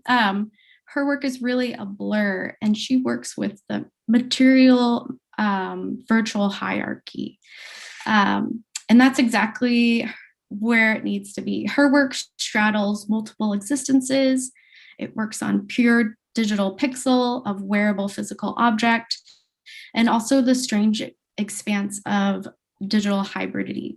Her chains and warped images reject any conventional hierarchies and stand as equals in a world just as distorted, just as confused, but just as confident as pieces themselves. When we were thinking about this exhibition to begin with, Daria Poplatova was one of the first names that came to mind. She's a Russian, but based in Estonia, jeweler who makes incredible physical objects, but almost always presents them in performance or video or digitally manipulated ways. And the save as rings that we were able to feature in Digitally Yours, I think are just an incredible documentation of what jewelry and what jewelry practices can be within the digital dialogue. When we're talking about preservation or curation or display of jewelry, it's kind of a complicated thing because are you preserving and showing an object, or is it just an image of the jewelry? Is it an image of that jewelry in use? And is an image of the jewelry actually the image of a jewelry, aka is a ring until it's worn? And what we really loved about Poplatova's rings was that not only do they not really exist in physicality, but every single time you interact with the files, the rings change, they morph, they distort, and they're constantly evolving, just like how a normal ring, a materialized ring, would adjust, transform, and grow with the wearer. Another artist featured at Digitally Yours was A.D. Alonso, and her work was perfect for a lot of the feelings that we were going through during COVID. It's really centered on connections and about interactions. Each piece asks to be held and often asks to be held back. So in that age of social distancing, these works of bodily contact are brought into a new light. The delicate curves of a ring on a brightly colored background have a different impact when the hands that hold it can no longer reach out and touch each other. These moments of connection and human contact are almost alien as we live our lives virtually and remote, but Alonso's work refuses to let go. These connections are too vital and too necessary to be put aside. And her works ask how we can replicate and create surrogates for touch, how we can be together even when we have to be so far apart. And we are running a little low, so I do want to just talk briefly about one more artist. But again, all of these artist pages are on display in their totality on digitallyoursexhibition.com. But the biggest takeaway that we had from this exhibition was that even if the digital isn't the material or the process that you're working within, it is the context that we are all existing in. And Chanel O'Doom of Heavy Metals NYC is an incredible example of utilizing the digital format to give voice, agency, and community to her incredibly beautiful pieces of work. These connections and these dialogues that are built through the digital allow for us as artists, us as makers, again, even if we are working in purely physical ways, to have voice and connection. So I'm going to skip ahead so we have some more time because I want to talk a little bit more about the format of the exhibition, which you can still, you'll be able to experience, and it will be featured during SNAG's gallery crawl on Saturday. So like I said previously, we wanted to take a collaborative approach with the artists, giving them some freedom and a literal inclusion of voice in their work. So for this project, we asked each artist to write a letter to their work, and that could be to their work, to an audience, or to a hypothetical wearer. The only fixed parameters of this letter was that they sign off digitally yours. And that voice literally being with you as you watch, see, experience the work really gives you a sort of co-visitation with the artist. And we got incredible feedback and dialogue both with Munich Jewelry Week, the artists themselves, just building up these beautiful relationships.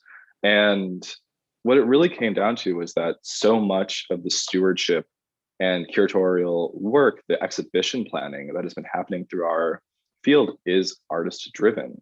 And whether that be, posting your own Instagram stories, working together like Jessica and I have to create this platform for other artists, we become the stewards and the critical voices of our own field. And it's a really exciting opportunity to not just be the makers, but be the makers of the world that work exists in. And through that, we decided that we wanted to reach back a little bit, figure out that SNAG was happening again, and talk about how to reposition this work for a year later in retrospection and potentially mending some missed connections. So for our next edition, or for our reboot, we are playing off missed connections on Craigslist.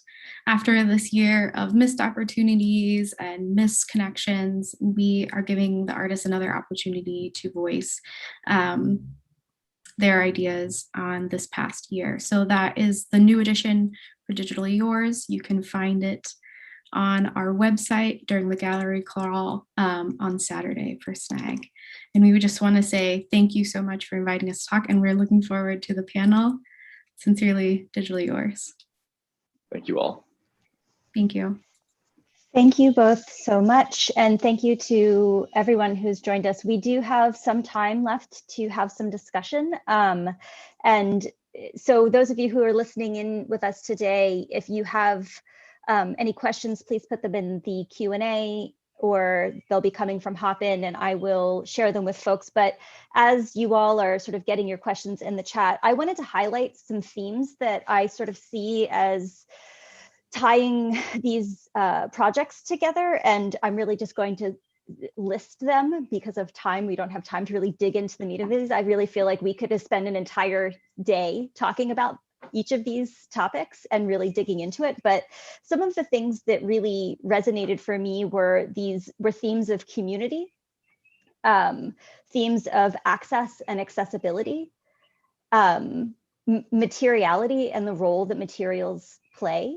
And then something else that sort of carries throughout, and this is partially because of the context in which we're having this conversation after the past year and a half, but the idea of like trauma or mitigating discomfort in some way.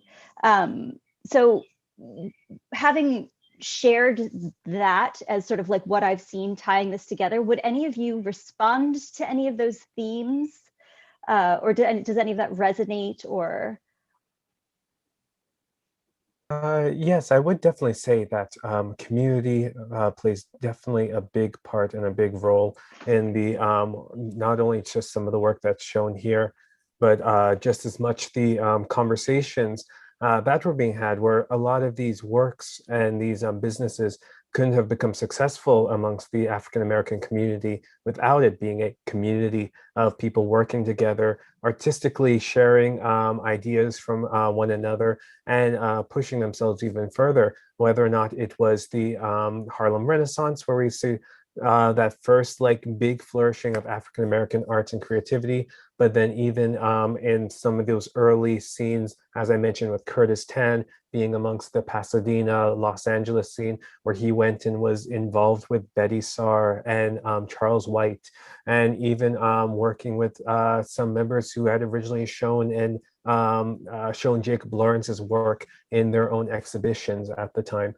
So that community was definitely a part there. And then, of course, the trauma was there as well, especially with the way of how different people manage to try and work with and look back at their heritage and see how that influenced them, while trying to push through, of course, the traumas of their race and their culture at a time when it was being oppressed or so. And I didn't even get into much more of the political aspects of some of these works, but of course the politics is always going to be there in those conversations. And lastly, I saw someone did ask a question about one of my slides and the piece that was on there. To Patricia Meja, or Meja, it is a Bill Smith piece. It's his work with Cartier, and it's Naomi Sims that is exhibiting the work. Thank you, Sebastian. There's something I found really interesting, Adrian, in one of the themes you pulled out about like mitigating discomfort or barriers. And I think that's something that I find really interesting is like, Sebastian, through your research methodology, you're kind of bridging this like lack of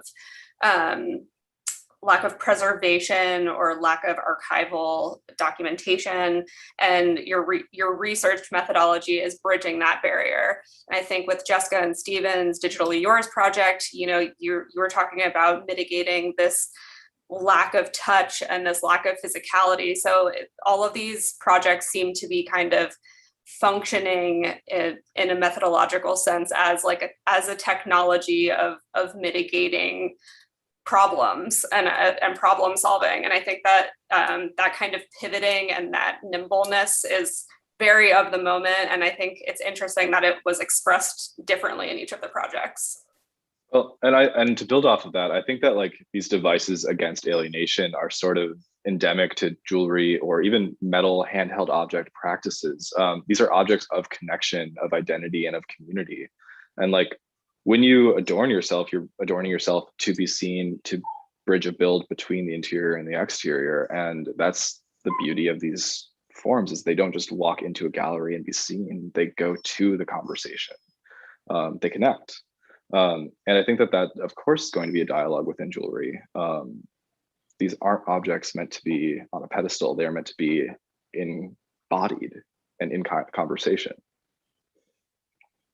And I really also see this great connection with this idea of what's the jewelry of the outsider, in a way, whether or not it's Sarah Darrow really like working with these pieces that are exploring those from outside looking within, or the works that I've explored of people from communities trying to gain that success in a world that's locked them out very often, or seeing that from Digitally Yours, that way that there's physically outside in a digital atmosphere looking in back towards that idea of touch and the idea of combination together. It's really seeing how those works and how can people go and design and come up with brilliantly creative ideas when they are coming from an outsider perspective and trying to go and again reach back and touch the main community.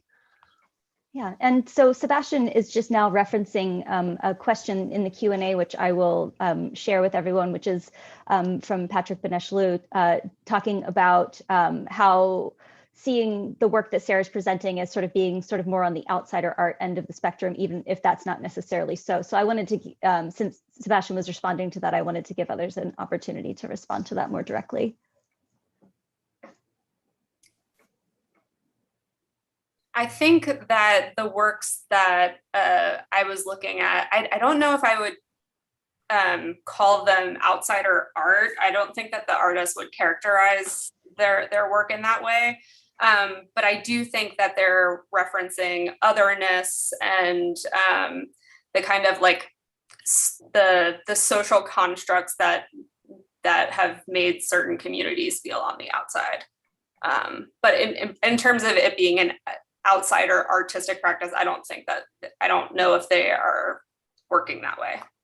That most of these artists have been, technically trained and gone through a lot of, I don't know.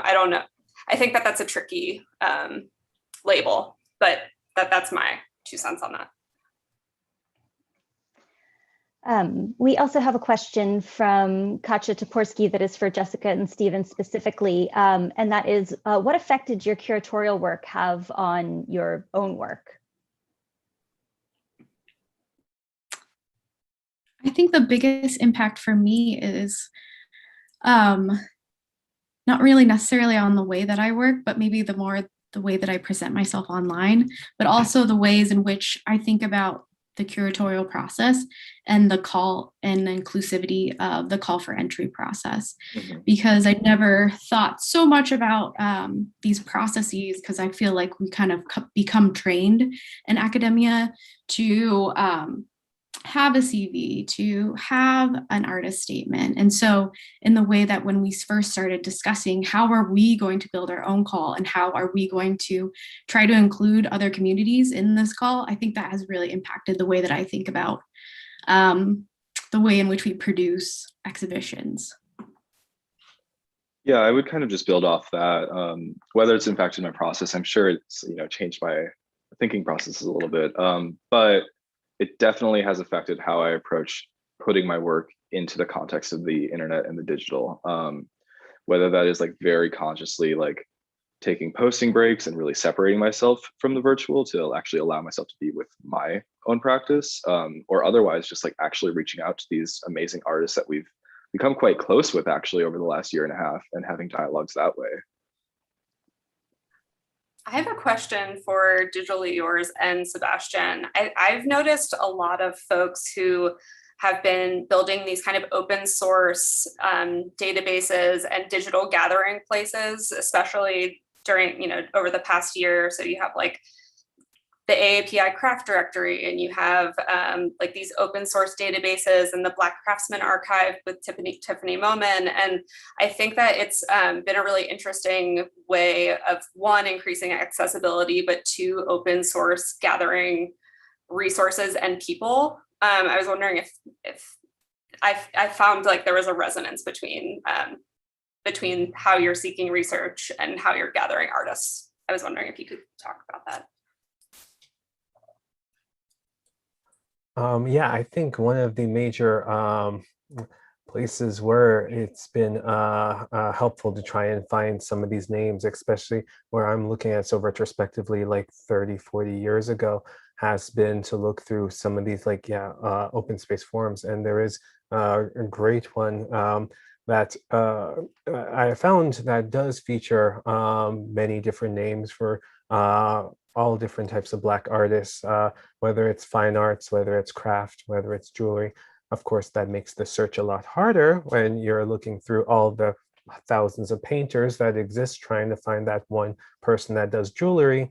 And it also, I think, really highlights again that interesting point that with this forum that should be so available, it's still one that's it was such a hidden find that it still only is recorded as its IP address in the URL. So it just really shows how it's still, the process still needs to go even further and trying to make these much more established, much more open spaces, but ones that are also more available. So it doesn't have to take me like just happening upon such an important forum. Instead, it's just a nice available resource to find. So we're very close on time here, but I see that there's a couple more questions in here, and I don't think we're going to have time to get to all of them because we're supposed to be closing this out at, I believe, 4:30. Am I right in that? I see heads nodding. Thank you. So I think that given the title of this panel and some of the topics that have come up, I think it would be great if we could kind of close with some like forward looking, and a question that I sort of have for each of the panelists about your individual projects is, with everything, the world as we know it has changed so drastically in such a very small period of time, and that has affected so many ways that we make our work and do our research and all of these things. And obviously we can't know what the future holds, but we can imagine what we would like it to look like and what we hope it will look like. And I was kind of wondering what all of you are envisioning or hoping for as it sort of relates to the future of the field and your work within it.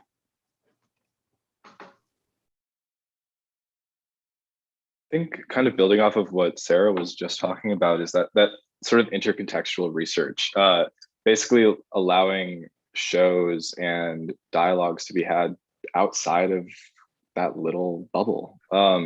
Jewelry being shown next to sculptors, next to painters, next to ceramicists, building in dialogues that are not just happening in this context, but in the context we live in. And that's a high ask.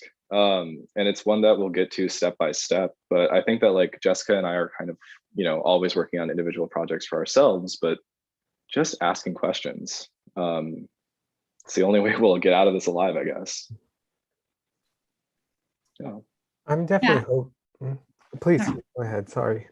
Oh no, you're fine. I was just saying like that openness too, to openness to conversations and connecting and really sharing each other's voices to have a more inclusive conversation. I know like even as we talk on the internet, in this digital realm, it's still out of reach for certain populations. And so how we can continue to keep having those conversations and making them available to as many people in the community as we can, keep broadening our reach. I think something that is exciting for me to see is museums and some of these arts institutions that are having this kind of long overdue reckoning with like their structure and what they were built on and how they function. I think that I'm seeing a lot of these institutions taking notes from projects like Digitally Yours. And I think this interstitial plague year moment kind of gave all of us access to these projects and methodologies that maybe we weren't thinking of before. And what I'm hoping is that that continues, and that kind of exchange of, how can research connect us? How can we tend to each other and to the field and use ways that are new, something that we haven't tried yet. That's exciting to me.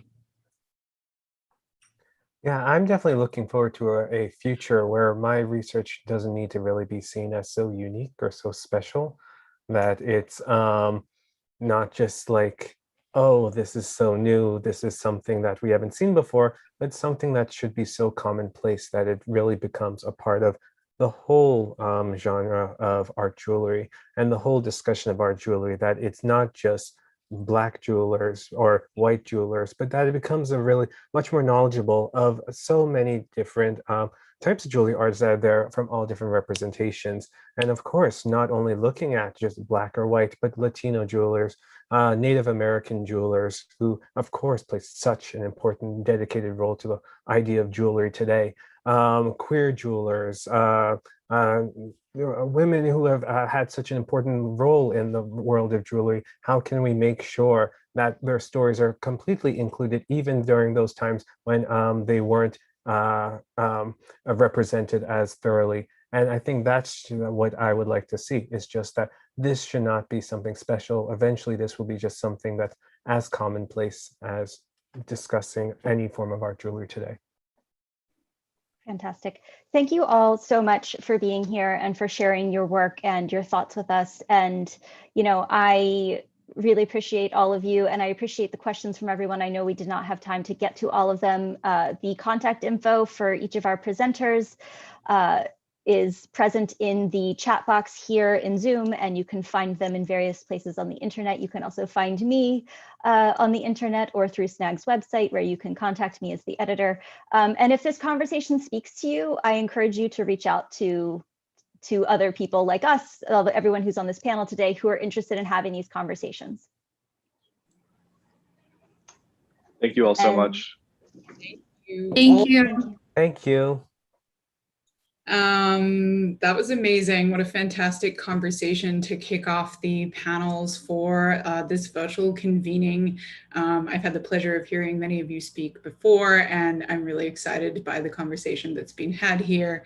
A lot of through lines already emerging, so I look forward to putting those extra pieces together as we move through the program. Thank you so much to all of our panelists, Sebastian, Sarah, Jessica, Stephen, and of course, Adrian, our wonderful moderator.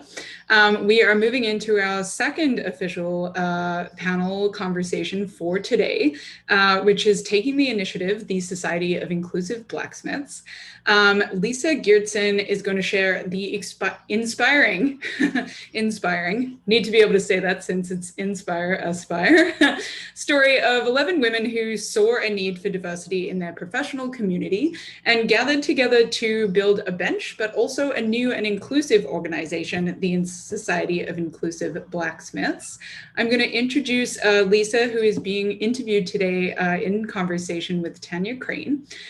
Lisa is an artist and blacksmith from Seattle, currently pursuing her MFA in metalsmithing and blacksmithing. She has exhibited locally and internationally at blacksmithing conferences and participated in exhibitions. Her art encompasses many themes: nature, emotion, form, wordplay, and the human experience. And her process is about making connections, storytelling, and stepping outside comfort zones. Her interviewer today is Tanya Crane, whose work dwells within a liminal existence between prejudice and privilege. Raised in a white middle-class suburb of LA, her experience with Blackness was limited to visiting her father in South Central. And this dual existence has deeply informed her practice, leading to 4 distinct bodies of work. She received her MFA in metalsmithing and jewelry from the University of Wisconsin-Madison and her BFA in metal from SUNY New Paltz. And she is currently a professor of the practice of metals at the School Museum of Fine Arts at Tufts. Welcome to both our speakers. I'm going to bring you up to the stage now, and I'm going to hand things over to Lisa. Hello, everyone. Thank you very much, Alex, for introducing me, and Tanya for interviewing, and to everybody who's here. Oh, sorry. Getting all of my computers to go here. So I wanted to just let everyone know my pronouns are she, her. I think you did as much introduction as I had already planned. So if we want to do the screen share thing, let me get that ready. Sorry.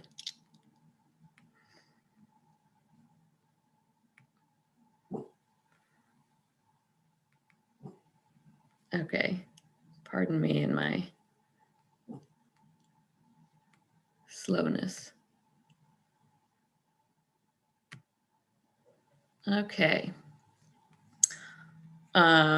So thanks everybody. Again, what I wanted to do today is share with you the story of the Society of Inclusive Blacksmiths, who we are, what we're doing, and how we hope to impact the future of the craft of blacksmithing. So in the beginning, our organization grew out of a series of conversations.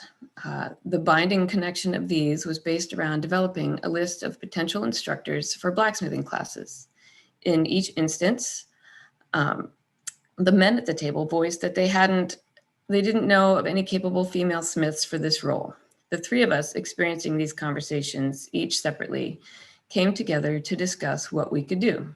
In the beginning, as we shared our experiences, Anne Bujold, Rachel David, and myself began to see that the things we thought had been happening to us individually were quite common. Being dismissed, sexualized, demeaned, ignored, or having uncomfortable interactions wasn't unique to any one of us. As we talked, we asked each other, why don't we see more women and people of color at our blacksmithing conferences, at our teaching facilities, or blacksmithing-centered social media outlets? Is anyone doing the work to encourage diversity in this very specific niche? Why not? Who is going to do this work? And if someone else isn't going to do it, why not us? So we decided, let's do something. To quote Anne Bujold in an article she wrote for the Hot Iron News, many folks might not immediately see the connection between forging metal and issues of inclusivity. However, it is clear that the field, just like any ecosystem, will thrive by supporting a broad community of makers. Diversity of perspective is a fertile ground for innovation, and it is through both an appreciation of history and an eye towards the future that blacksmithing can be a space of truly unlimited potential. With this in mind, 11 Smiths gathered in August of 2018 at the Cascadia Center for Arts and Crafts in Oregon. The goals were a collaborative project for an on-site sculpture garden and a conversation around the issues of inclusivity in blacksmithing. The event brought women from across the country, ranging in age, experience, and metalworking interests. Rachel, Ann, and myself collaborated to organize this gathering. Attendees included Rhina Cady of Washington, Monica Coyne of California, Alice Garrett of Australia, Ann Klicka of Wisconsin, Heather McClarty of California, Linda Metcalf of North Carolina, Caitlin Morris of Maryland, and Leslie Tharp of Florida. It was critical to include Smiths from a variety of locations in order to gain perspective on the geographic differences in the blacksmithing community. All participants are skilled metal workers, each with experience ranging from 5 to over 30 years. Most participants have multiple components to their careers, including functional and sculptural work, and several have active teaching schedules or work with community educational facilities. Taking steps towards addressing the lack of diversity in blacksmithing is a valuable endeavor. Through listening to the experiences of others and working to understand their perspectives, we build a community that truly supports, encourages, and educates people, regardless of constructs of race, gender, sexuality, gender orientation, or physical limitations. In recognizing these issues and learning about the nuances involved, we can begin to consider how to be agents of change, unquote. We secured the event site, food donations, equipment loans, and were awarded over $12,000 in grant money and material donations to see this event come to fruition. Over the course of the 3-day event, we held meetings where we discussed what we saw was lacking from the blacksmithing community and what we wanted to do to enact change to remedy that. While we worked, we talked, we bonded, we looked around at each other and felt comfortable and accepted, even though many of us had never met before. We realized that none of us had ever had the opportunity to work at the forge and anvil in a space that was 100% populated with women. We realized how differently we go about things in the world of men, and we realized that we are not alone in any of these feelings or experiences. Our conversations began with the need to increase the visibility of women in the blacksmithing realm. However, the topic of overall diversity became a very clear point to address. While as women, we are visible in the community of blacksmiths, we are still at about a 1% ratio, maybe. Although it's difficult to get precise demographics, we can visually assess conference attendance and the promotion of work through publications like The Anvil's Ring, which is produced by the American Blacksmith Association of North America, Artist Blacksmith Association of North America, excuse me. And it's similar to the SNAG of blacksmithing. And our professional experience to know that we are a very small number, but at blacksmithing conferences and social media platforms that are centered around blacksmithing, how visible are the Black and Indigenous people of color? How visible are the LGBTQIA community or people with disabilities? They're not very visible. How often have we heard, I just don't know anyone who fits that role? How often have we said that ourselves? And from our limited perspectives as white female identifying blacksmiths, just knowing that we felt this way gave us incentive to create a space for others to come together over the interest and passion for blacksmithing. So to introduce you guys to who we are and what we're doing, let's see. I'm going to share some screen shares from our website. And our organization is 100% volunteer. We all lead very full lives, as I'm sure many of you do. And the process of developing our goals, our priorities, and approach has taken over 4 years and is constantly evolving. None of us proclaim to be perfect at it or experts at anything. We just needed to start somewhere, and here we are. Our collective membership is informal and widespread. We do not at this time have guidelines for membership beyond those who have signed our code of conduct, which can be found on the website. And rather than having membership, we have taken our name, Society of Inclusive Blacksmiths, and refer to each other as siblings to make it more of a family feel. We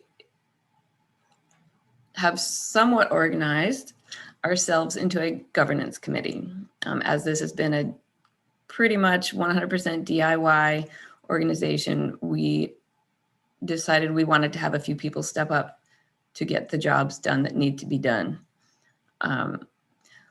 We are people who are committed to doing the administrative work to push our goals forward.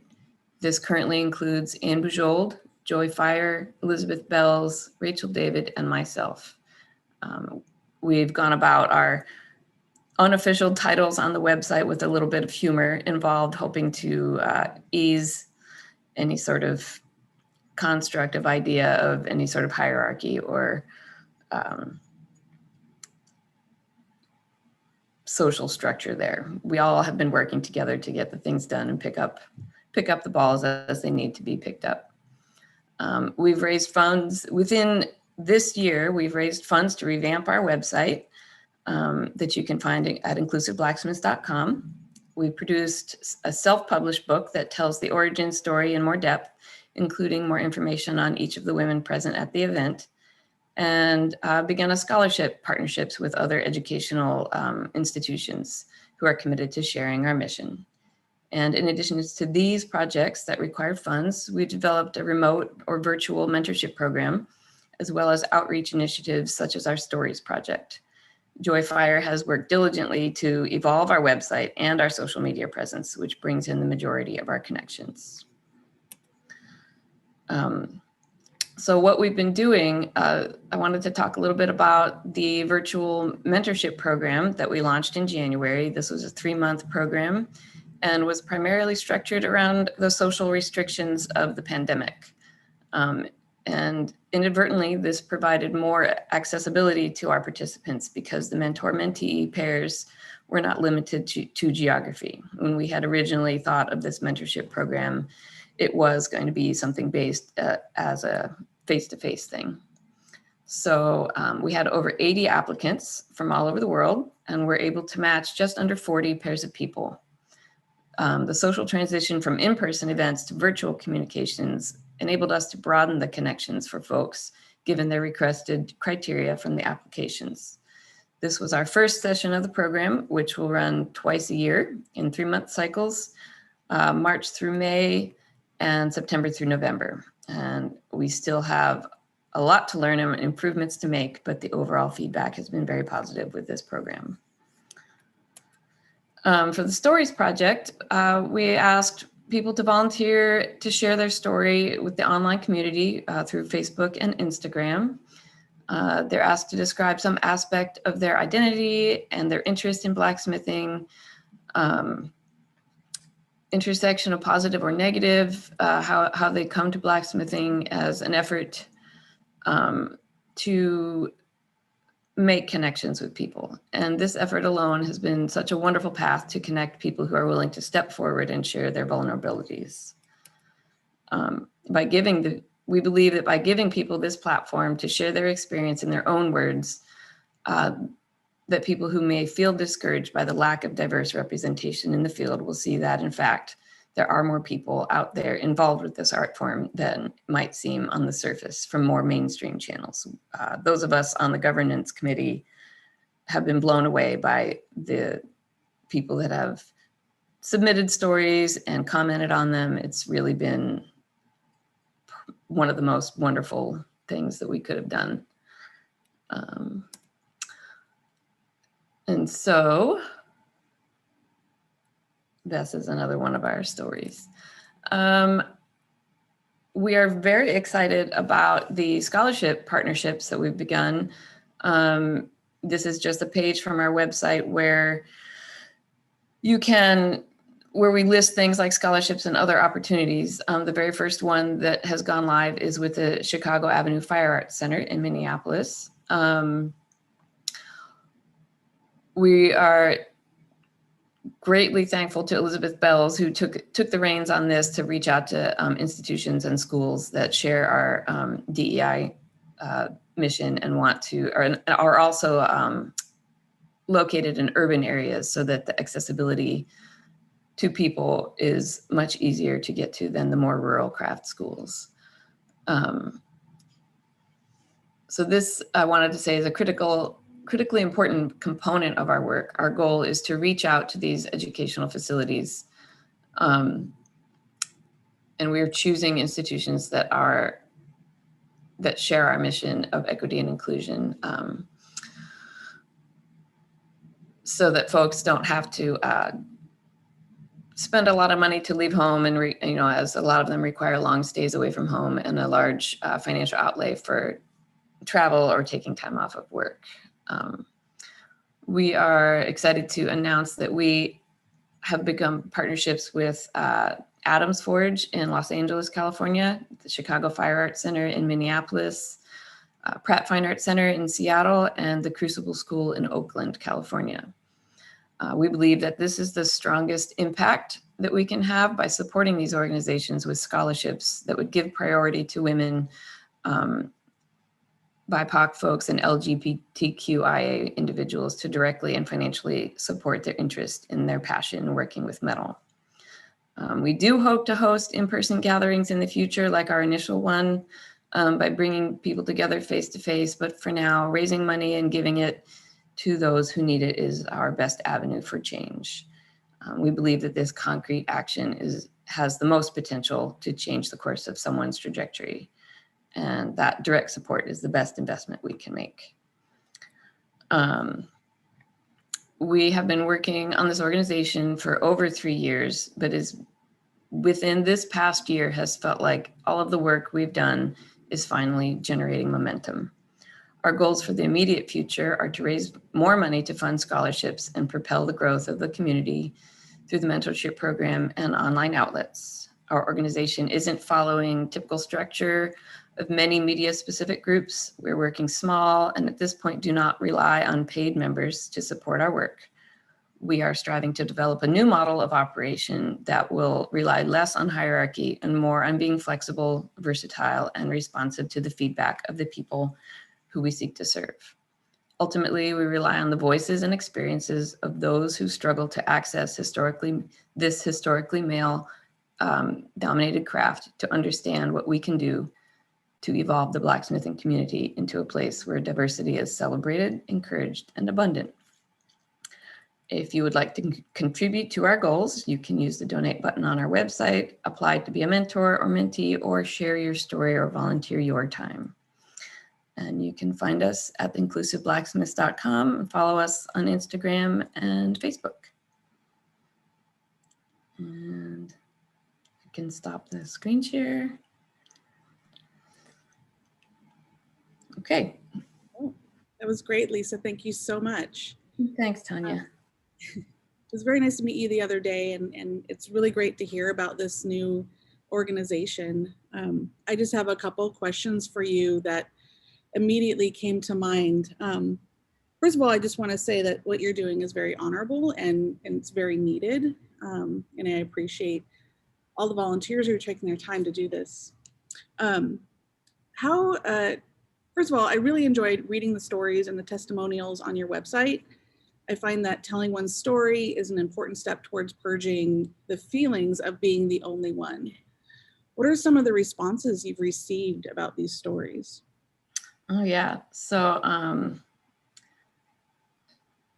if folks want to read more in detail ones about the responses, they can, the best ones are on Instagram, but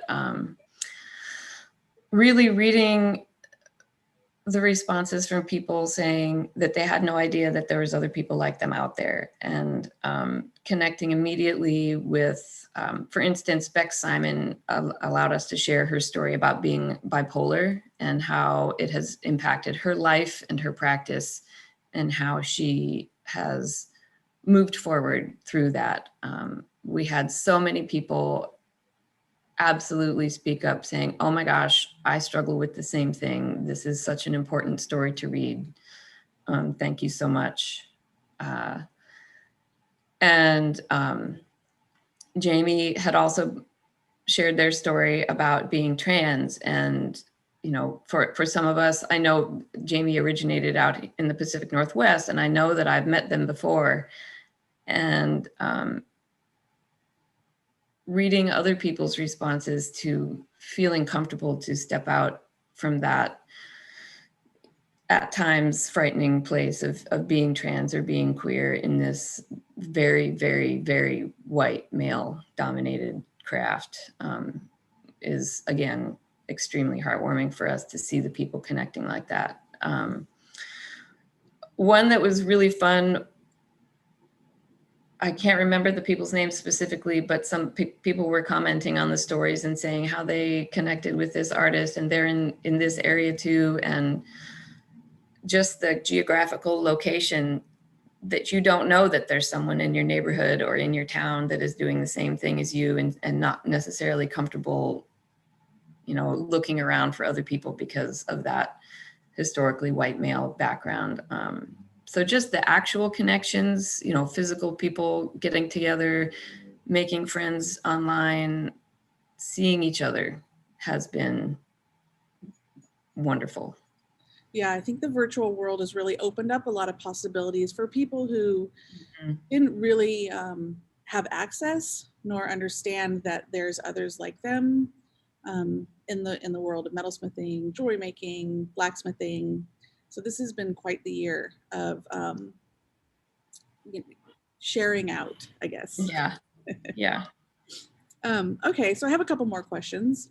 Sure. I'm interested in how the perspectives of all people are represented and assisted through organizations who place inclusiveness in their titles and in their DEI statements. My second question is, are there people of color in your leadership structure? And how are you addressing this in your organization, specifically the leadership and the mentorship roles? Sure, thanks for bringing that up. It's a pretty common thing that comes up with us. And it is something that we're very aware of. Our current outward appearance is white females taking on the work at the moment. In the first year and a half of it, we, after that original gathering, we did have in that original gathering 2 women that identified as one woman Indigenous and Latinx and the other woman Pakistani, and they were very involved until, of course, life takes over. One woman needed to step back and take care of family things, but another woman has actually been sort of in the background, constantly part of our support team, and she played a big role in our mentorship program this year, and was probably one of the most successful mentorship matches that we paired up. We want the world to know that we're not perfect in this, and we know that there's a lot to learn, and we discussed quite a bit about how to address that publicly. And we also felt like we really needed to do something, and we're the ones willing to do it at the moment. We do plan on having an open invitation to anyone wanting to come and find out about SIBS in the future, probably this fall, and hope to bring in more folks that are of diverse backgrounds, people of color and people of the LGBTQ community that hopefully would like to step up and help volunteer their time in some of these roles. And as far as actual leadership, we struggle calling ourselves leaders because we're very DIY with this. But we felt it was important to step up and do something in order to get the ball rolling with this conversation, because to us, it's starting the conversation in the first place within this extremely white male-dominated community. And we've definitely had some difficult conversations with them. Well, I'm thinking about what you just said but the white male dominated field. So it seems to be this role reversal right now of in your organization. I don't know if you're calling it organization, but white female dominated. So how do you see that as being inclusive? I absolutely hear where you're coming from, and I appreciate you bringing that up because it is a difficult subject to move around it because it does very much feel like white female dominated. Our hope is that by starting this conversation with the world, with the online community, that we're not going to be the only ones speaking up, that we want to encourage other people to speak up and become part of this too. And, none of us want to keep these positions that we're in long-term. We would love to be able to give the voices of the other people out there the opportunity to step up. Just by doing the outreach is our best thing so far, and putting the money into educational facilities is the best thing that we can do to hopefully get the word out there to other people that want to come in and step in. I don't know if that's really visually making a change. The hope is that it will. The more we really feel like the more conversations that we can start, that the more voices will come forward. Yeah, absolutely. It's a difficult position. Yeah, I know it's you're a young organization, and so I had never heard of you until a month ago. So you mentioned education component, and so what exactly is that, and how are you going about that? And I'm kind of speaking more specifically to the historical aspects of blacksmithing, which I have to admit that I'm not super knowledgeable about. I deal with enamel. Yeah. So that's sort of two facets to it. Historical aspects of blacksmithing are very European and very colonial based. There's an entire style of blacksmithing that is called the colonial style. And it's historical, and it's based on the colonizing of the United States specifically. And there's something to be said for those styles and the techniques of doing it. But we want to help people see that that's not the only way. There is a lot that can be done with these traditional styles in the contemporary realm. And there's a lot that can be done from other people's perspectives other than just the historical representational people learning all of these basic things from the past. You can take all that and push it forward for sure. And on that note, we really wanted to focus our scholarship project on the educational facilities offering blacksmithing classes, contemporary visions, with their instructors that were urban based and had programs that were offered on the weekends or in the evenings, so that, like I was saying before, people don't have to take all this time off of work. They're accessible, from public transit or from home, not too far away. And in places,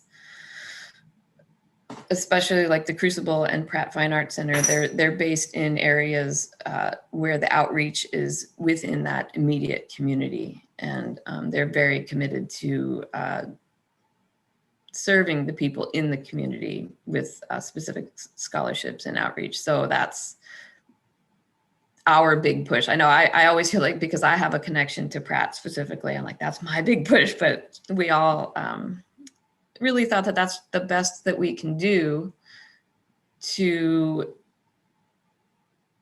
spark people's interest. And, blacksmithing is fun. And a lot of these places have youth and teen programs that offer the blacksmithing options as well, and don't always have a way for the teens to continue into the adult side of, you know, the craft. So we want to support that. Yeah, I have a history with Pratt as well, and taught in some of their programs, and I really appreciate what they do for the community, specifically their, you know, the very near community that they occupy. Elizabeth Brim was coming to mind when we were talking about education, and she really made me think about representation. So I think it's important for people to see somebody who looks like them in, you know, that kind of front-facing role. So Yes. that would make, you know, the classroom a lot more inviting and comfortable for women to have a woman teacher who is teaching something that is perceived as a male-dominated field. I know from experience this happened to me at a craft school. I was teaching a class and I had like 4 women of color, and one of them said, "I took your class because you were a Black instructor," and I've never seen that in our field. And I was incredibly moved, but I also understood at that moment how important representation is. And Absolutely. I really appreciate what you're doing. I think it's very honorable. Yeah, I absolutely agree with you. I've had many similar moments in my teaching as well, because I was a teacher at Pratt for a very long time, and having half women, you know, half and half or more women in my class than men, and most of them saying the exact same thing that you just heard. And yeah, the visual representation is very important. So that is absolutely one thing that we want to foster and encourage the future of, for sure. I mean, I guess the facilities that house these programs are expensive facilities. And so I feel like those would be the places to reach out to be like, hey, you should have X amount of female instructors within, you know, this small field of blacksmithing. Mm-hmm. You know, and seems like your organization can support something like that. Mm-hmm. Absolutely. On board, donating money. Yep, donating money, sharing stories. Like the sharing stories is such a wonderful way to get connections to it. But yeah, we'll take any sort of donations because we'll give it right back to the community. Yeah, I think that a similar organization is called We Wield the Hammer. Have you heard of this? Ooh, no. It's a female metalsmithing community.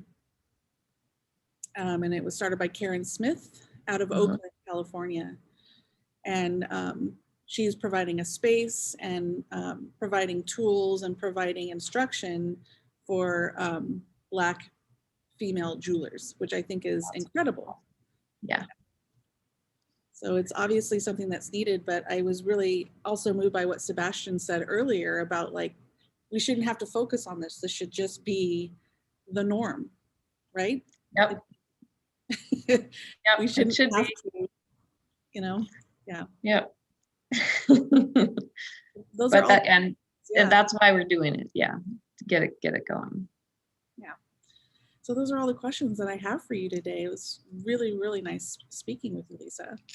And you too. Do we have people in the? I haven't checked the chats or the questions yet. Yeah, we actually have about 5 minutes. So if anyone has any questions, feel free to throw them up in the Q&A. Let me just check this here. There is a comment, not so much of a question, from someone asking about whether or not you've been in touch with the TV show Forged in the Fire, which is apparently on the History Channel. They've shared the link as well. I'm going to post this in the chat for everyone just to check out. Oh, whoops. Actually for everyone this time. There we go. Okay. And then answer that one. They reached out to me years and years ago. That show has done a lot for people's interest in blacksmithing, but I don't think that at this point in time we're ready to go on TV. I actually have a question for you. I'm really fascinated about this kind of, just in general, alternative, decentralized structures of organizing and kind of like democratic organizing. Have you done any kind of delved into the sort of co-op space and, you know, kind of like democratic organizing in terms of like organizational structure in terms of thinking these different models? Not in great detail. Mostly our organizational structure came about because we needed something. And the 5 of us that show up to our bi-monthly meetings, you know, we were making lists and agendas and, okay, who's going to do this? And so people would just pick up actionable items to achieve by the next meeting. And it sort of organically evolved into our so-called structure that we have. Personally, I really would like to, especially as we grow and the people that want to step up and be part of the leadership roles of the organization, I believe that we do really want to look into those more defined democratic structures of organizations so that things are clear and most importantly, the communication channels are clear between everyone. It's interesting that you referenced that kind of organic distribution of labor, because I think that is one of the kind of like foundational practices of like cooperative models. And so it just kind of piqued my interest when you said that the first time, because I think there's parts of what you're already doing that lend itself to that type of practice. And it may not be so much of a jump, but more like something that's building on the kind of structure that you have organically developed. I think it's really interesting. Yeah, I sure hope it continues to go that way. I have another question from the audience, wondering if you can call out or know any prominent trans blacksmiths or metalsmiths that you would like to, feel free to post in the chat also if people want to look people up. That's a question from the audience. Sure.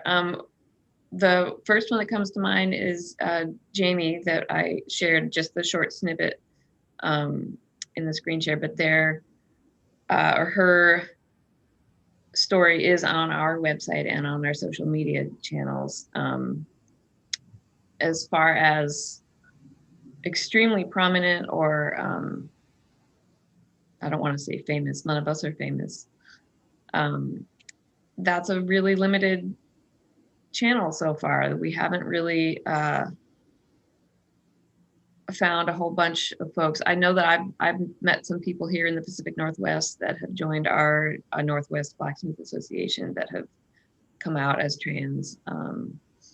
But well known and out there in the world as a big name is still not visible in my mind yet. If anybody else knows specifically, that I would absolutely love to connect with that person or those people. Yeah, if anyone in the audience wants to contribute to that, Tanya, if you have any names or folks that you'd like to highlight or share, please do as well. But this is the importance of having these dialogues in public or semi-public settings so that people can become more aware of these communities and connect with each other to kind of further bolster the community that you're building. Okay, folks, we are coming up on another break. I want to say thank you so much to Lisa and Tanya for being here and for a wonderful conversation. Thank you. Thank you. And we are going to take a 15-minute break. We will be back at 5:30 for our keynote, which is very exciting to close out the formal programming this evening. But in the meantime, as I said last time, while you're on break, feel free to network and continue the conversation in the chat on Hopin. You can catch up on exhibitions and kind of explore. If you're not on Hopin yet, you should be, because it's a riot. Everyone's hanging out in there and it's great. And I'm going to repost the link for you all so that you can hang out. Once again, thank you so much, Lisa and Tanya, for being here, and we will be back in 15 minutes. All right, thank you. Hey, thank you.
Okay, everyone, welcome back from the break. I hope you've continued the conversation over in Hopin. You've had a chance to stretch your legs and you are ready for our next program. I'm very excited to introduce our keynote speaker for this evening, Kirsten Haydon. I'm just going to bring her up to the stage right now. And while that's happening, I'm going to introduce Kirsten, who is an artist. Driven by research and practice, she investigates the potential of gold and silversmithing to communicate human experience and connections with the environment. She completed her PhD in 2009 and has been teaching at the School of Fine Art at RMIT University in Melbourne, Australia represent. Her teaching and research advanced knowledge in the areas of enameling and installation for object-based practice. In 2004, she traveled as a New Zealand Antarctic art to Antarctica for her doctoral research project, Antarctic Landscapes in the Souvenir and Jewelry. It is my great pleasure to welcome our keynote speaker, Kirsten. Welcome to the stage. Hi. Sorry, it's 7:30 a.m. here in Melbourne, so I do feel a little bit strange, but I'm really pleased to be here, and I'd like to thank SNAG for inviting me to talk today. So it's really exciting. We're so excited to have you here. And I just want to let the audience know that there will be time for Q&A at the end. So please do post your questions in the Q&A, either in Zoom or Hopin, wherever you're joining us, and I will field those when we get there. But for now, Kirsten, I hope you've had some coffee. Well, I have a nice cup of tea actually this morning. So I think it's almost too early for coffee now. So I'll have a coffee soon, but thank you. I was just wanting to check, is my screen sharing across to you, Alex? All good. Beautiful. Thank you. Thank you. So thank you so much for the opportunity to talk today from SNAG during the conference. I'd always imagined that one day I could attend the conference in person, and I will reaffirm that on my to-do list as we're talking about inspiration. Hopefully in the coming years, I can exhibit or participate in one of the workshops. Before I begin, I would like to acknowledge the Wurundjeri people of the Kulin Nations as the traditional owners of the land I live and from where I'm joining you today. I respectfully acknowledge and recognize the elders past, present, and future.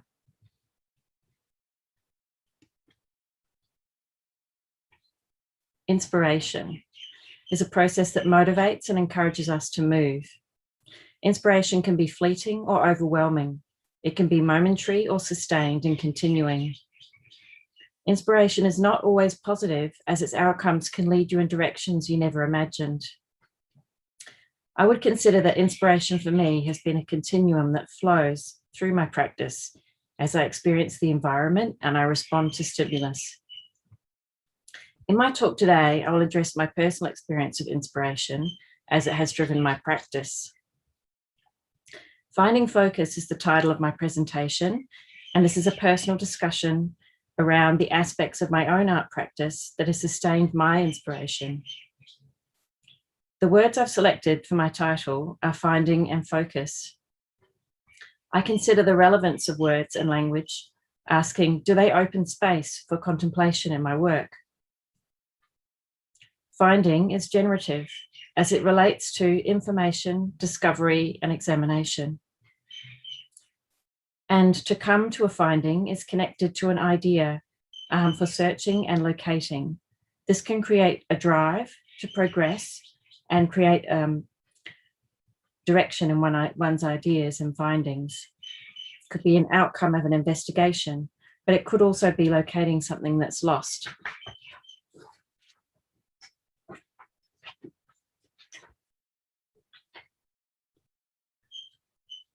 The main inspiration in my work is to illustrate ideas that connect with loss and remembrance, and so the concept of the souvenir as an aide-memoire or a prompt to retell a story is central. I will outline formative moments, days, and periods of inspiration that have led me over the years in my work. I utilize practice-led or practice-based research framework to form objects that convey meaning. Following my BFA at RMIT in 1999, I applied and was accepted to a Master of Arts. This study was a research degree. To begin my research, I would need to propose and outline a series of questions that would frame and contextualize my project over the next 2 years. The title of my research at that time was The Narration of Built and Collected Objects. I think it's important to mention here how formative these research degrees or postgraduate studies can be in inspiring us in our practices and really, teaching us to drive our work and continue in our finding our own voice and our own directions rather than those of our instructors.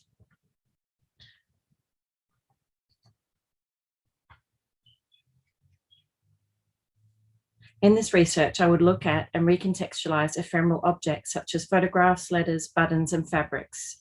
I was concerned and inspired by the making of objects that encourage narratives and remembrance in the community. Between 1999 and 2002, I worked with the stories of my grandfather, and I used his mementos and ephemera to create the works exhibited in my 2 first solo exhibitions, Poppies in 2001 and In the Drawer in 2000. Between 2002 and 2005 was a period of my study. It was exhibited in 2005 at the Auckland War Memorial Museum.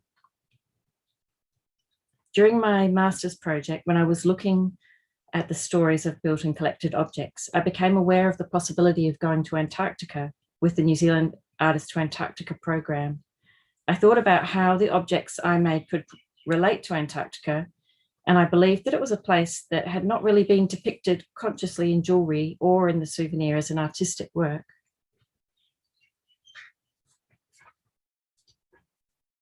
Most people know the moon better than Antarctica. The icebound continent at the far end of the world is the 5th largest, only Europe being smaller. But until the 1800s, it was far beyond human imagination, as it is beyond sight.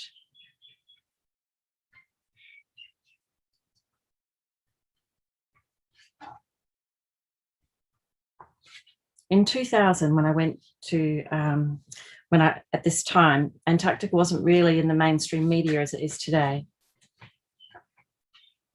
And in relation to the history of jewelry and object, Antarctica had not been a subject or site for production.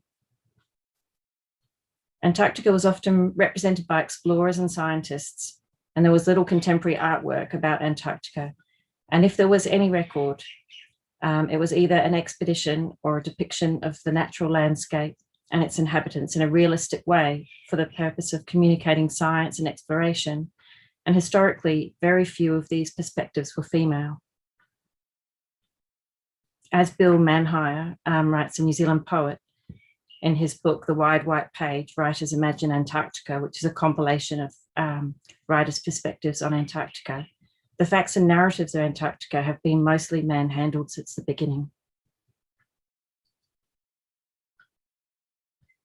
And so I was inspired and considered, without being sure that Antarctica could potentially be the subject of a PhD research project, it was certainly the subject of scientific PhDs.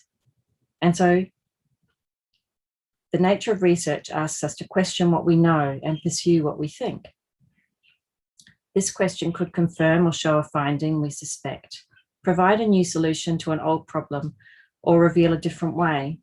These questions are both straightforward and multifaceted at the same time. On the one hand, there's the predisposition towards what the results may be, and on the other, there's an enormous scope and the results are unexpected. This aspect of creative research is inspirational.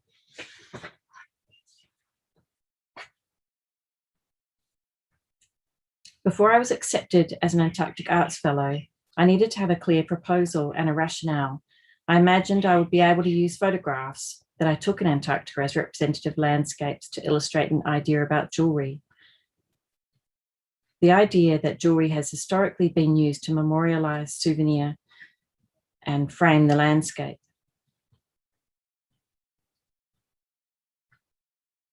These are the 2 questions that I pose for my research. How can my experiences of the Antarctic landscape be reinterpreted for the creation of souvenirs and jewelry? And in what ways can I use contemporary technologies to reinterpret historic processes to be used in the construction of jewelry and souvenir? Now, these questions I set from 2004, and it's quite a different time that we live in today.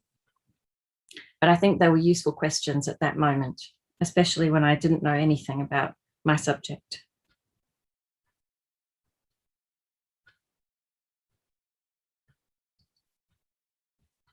The idea that jewelry has been used historically to memorialize is seen in this hair workers catalogue image, which was published in Shirley Burry's book, An Introduction to Victorian Sentimental Jewelry from the Victorian Albert Museum, a very small but beautiful book, which I always found inspiration in the library.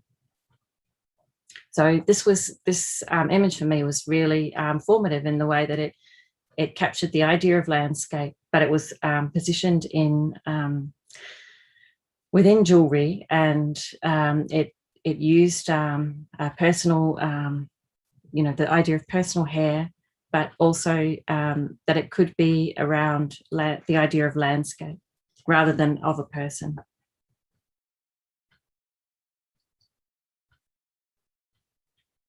So before I went to Antarctica, I began making work with New Zealand landscapes to investigate and test my idea. I knew that if I was accepted, my time in Antarctica was going to be short, and I should really consider what might happen.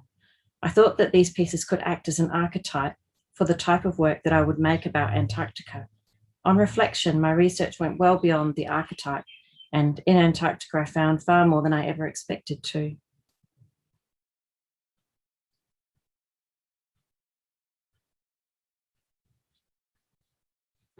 Unlike the sites of the 19th century, where the proliferation of souvenirs were produced to provide memories and reminders, for example, of Europe during the Grand Tour, or commonly available souvenirs from popular resorts and sites and locations today, Antarctica had not been memorialized through jewelry and souvenirs. And examples are such as this Swiss necklace, which shows the people from Switzerland, but also micro mosaics from Rome. Another piece that I always have found very intriguing is the hummingbird heads necklace, which I'm sure many of you have seen before, and this one's from the British Museum. My research set out to discover if an experience of Antarctica, specifically mine, could be interpreted through the creation of souvenirs and jewelry. Although it's considered a very remote place, it's got a long and significant history of science and exploration, and has more recently become a destination for tourism. The New Zealand Antarctic Artist Program function was to increase the awareness of Antarctica by providing opportunities for new interpretations by artists.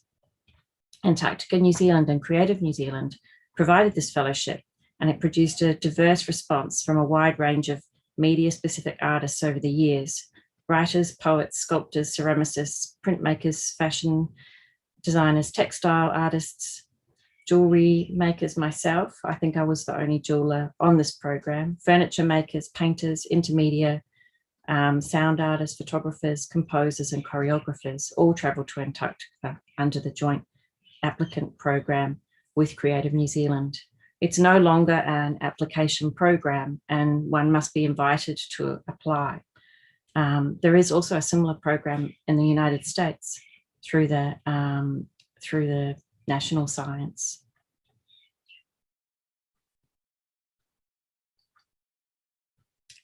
On Saturday, the 4th of December in 2004, the trip from Christchurch Airport to McMurdo Sound was long, and unlike any other flight I'd experienced. The fuselage of the RNZAF Hercules was designed for military activities. In the austral summer, I travelled along with 3 other artists from New Zealand, a poet, a printmaker, and a furniture maker.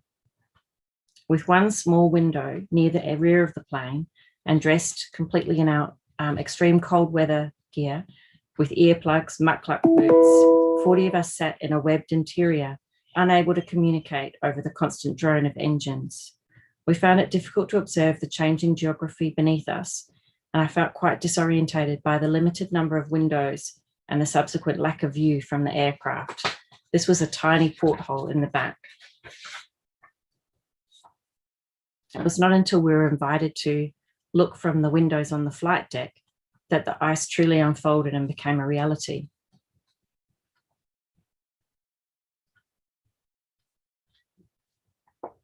We'd made it to Scott Base. What would follow prepared us for the days ahead. Antarctic field training. We could not leave the interiors of the base until it was completed over 2 days.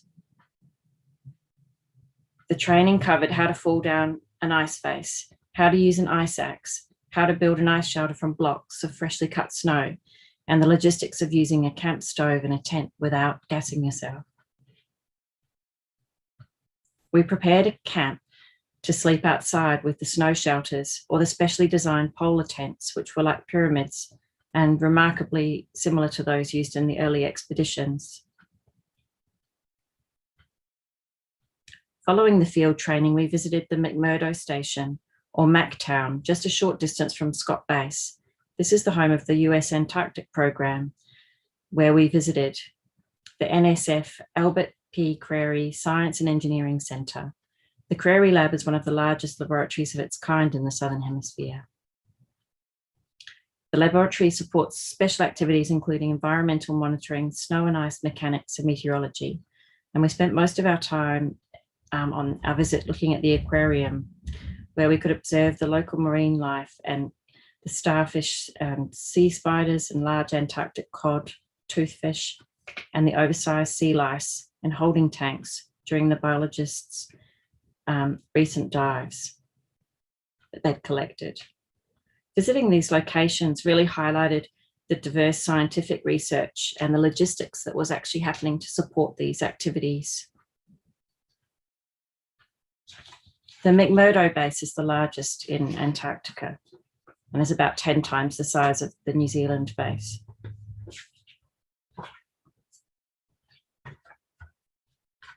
My research in and about Antarctica would be artistic and unusual in the Antarctic setting. I was not connected to a scientific study, and I was not there to document any explorers or endeavours. As Estelle Barrett states, the emergence of the discipline of practice-led research highlights the crucial interrelationship that exists between theory and practice, and the relevance of theoretical and philosophical paradigms for the contemporary arts practitioner.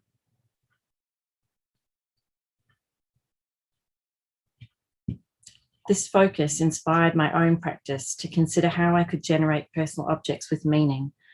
My intention was to investigate and portray the environment and the atmosphere of Antarctica through both my own and others' personal experiences, through historical examples of jewellery and souvenirs, and through experimentation in the studio-based manufacture of new jewellery objects and souvenirs. Throughout Antarctica's history, explorers have documented Antarctica, and these images are taken from James Cook's second voyage in 1772 to 1775. This watercolour, Ice Islands with Ice Blink, is believed to have been painted by George Forster, the son of the assistant and naturalist Johann Forster, and the official artist on the voyage of William Hodges.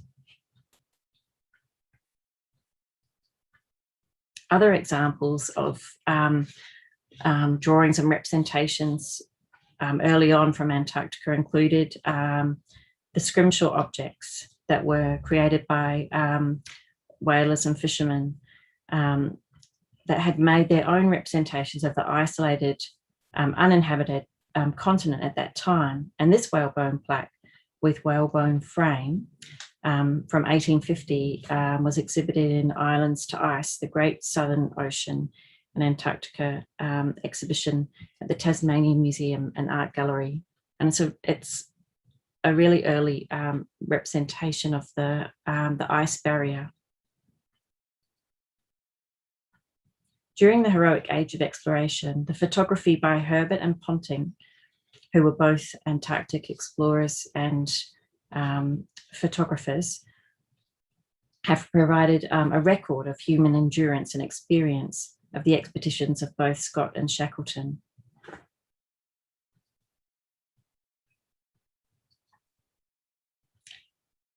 Edward Wilson drew images and narratives of the expeditions.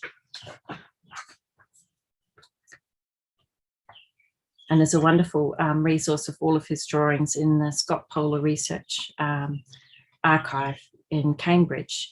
And they're very sensitive, and they illustrate qualities of light and a real sort of engagement of human elements with the environment. Programs like Artists to Antarctica have provided practicing artists the opportunity to think about and represent Antarctica in alternative ways through their analysis of the location and dissemination of works that represent not only personal experiences, but also an awareness of the current issues, such as tourism or global warming and climate change.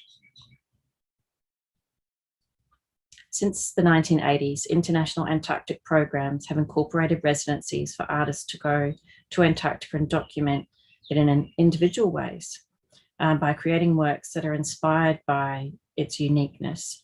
This continues the tradition long associated with exploration and travel, which originated from the early days of recording discoveries and achievements. But artists on these programs are no longer required to document the expedition itself, and instead are allowed great freedom in what they choose to engage with. This is two of the artists that I went with, Bernadette Hall and David Trubridge, and they were photographing down into the ice to see the patterns of air inside. My fascination was the experience of being there, and during the 12 days, I engaged in field recordings using my skills. My first digital camera, I created recordings that included slides, digital camera, short videos and sound, but I was a jeweler and I didn't really know what I was doing with my cameras. So I tried my best to make material that I'm actually still able to use today. I kept a small journal in my pocket to note down thoughts and visualizations. But at the same time, everything had to be very quick because it was cold and you had gloves and a lot of equipment. So it was difficult to spend much time, drawing in the environment. We had to be quite conscious of our time. It was very limited with just 12 days. After visiting Antarctica in 2004, I concentrated on making experimental works using enameling processes to produce work for exhibition and installation. Along with the process of making, I considered the theoretical aspects that underpinned my investigation and is revealed in the objects. Before I visited Antarctica, I developed this framework that I discussed earlier, where I might fabricate works that had images directly used within them, to create souvenir jewelry that was representative of my personal experiences. But from those initial experiments, I'd imagined that I would be able to use this photographic interpretation of the landscape in jewelry settings. But the significant shift and difficulty that I had was really the photographs just felt, they felt quite a way away from what I'd actually experienced. So the feeling of actually being in Antarctica had changed the way I would respond to the photographs. So in one respect, I saw the trip to Antarctica as an opportunity to, collect photographs and materials and incorporate them into objects. However, when I returned and I actually had my slide film processed and downloaded all my images, I found it really difficult to actually use those images. And so I spent weeks wondering what I was actually doing, because I had thought I would be able to work directly when I got back and move straight into things. But I found that using the photographs didn't seem the right approach at all. So I was challenged by that experience and I couldn't really make the work that I previously imagined. And so these challenges led me to create sort of new ideas and look for different ways to explore my work. And it created, new inspiration in my studio-based works. So I started over and began developing new ideas in my studio in Melbourne, where I spent some weeks drawing and developing interpretations of the trip from my photographs and from my memory. I recalled what it was like to be in Antarctica as I made sketches from these photographs. This intentional process allowed me to relive my memories of Antarctica within the studio environment. And following my initial drawing, I began to reinterpret drawings into enamel. I began working with the sentimental personal form of the button, and I used metal and white enamel to make a collection of elliptical forms with holes. So here I use enamel to make one-of-a-kind objects that can be, that have a distinctive line. So I was very interested in the line and the form of the button. Enamels often used to make mass-produced objects, and industrially created enamels are seen throughout the cultural history of Antarctica. This was something I was not expecting. Enamel in this form coats many of the vessels found in the explorers' huts of Scott and Shackleton. And so I spent time cutting out shapes in copper and enameling them on both sides with multiple layers of enamel, watching the enamel slowly, gently go from powder to fuse. I then experimented with China paints directly onto the white enamel. Previous to this work, all of my enamel work had been red and green and coloured. All of my work was very colourful. This was the first time I'd really used white in my work, and it really surprised me. I then experimented with the China paints directly onto the enamel, and that could give me this sense of the landscape beyond. You know, it was a drawing. It didn't look like my photographs and what I'd seen, but I could get a sense of the you know, the line on the top of the horizon ahead of me.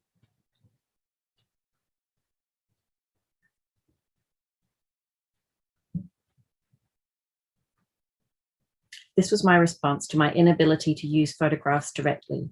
These first works make no reference to any of my photographs, and in fact, for the most part, they are completely white.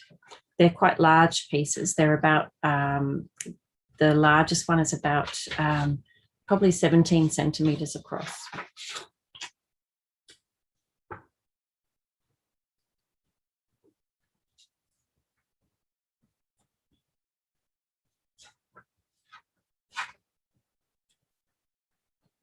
What I had found in Antarctica was that I could not make sense of the open space and the ice scape. And there's an author that I found, an American author, Stephen Pine, who writes about ice and also fire landscapes. And he writes much more about fires at this time. But Stephen Pine describes this experience in his book, The Ice. And he writes, there are no intervening systems by which to arrange a human observer within the ice scape. The ice is confronting one-to-one. The effect can be overpowering. I'd never been in an environment like this before. I'd never lived anywhere with snow or ice. So it was a completely different feeling for me. When faced with such scale, it's instinctive to attempt to define it in some understandable way. And Pine later refers to this as the prosthesis, or the platform provided by civilizations, are not impediments, but essential. They alone make the experience of the shelf meaningful and richer. They are the greater the significance of the ice.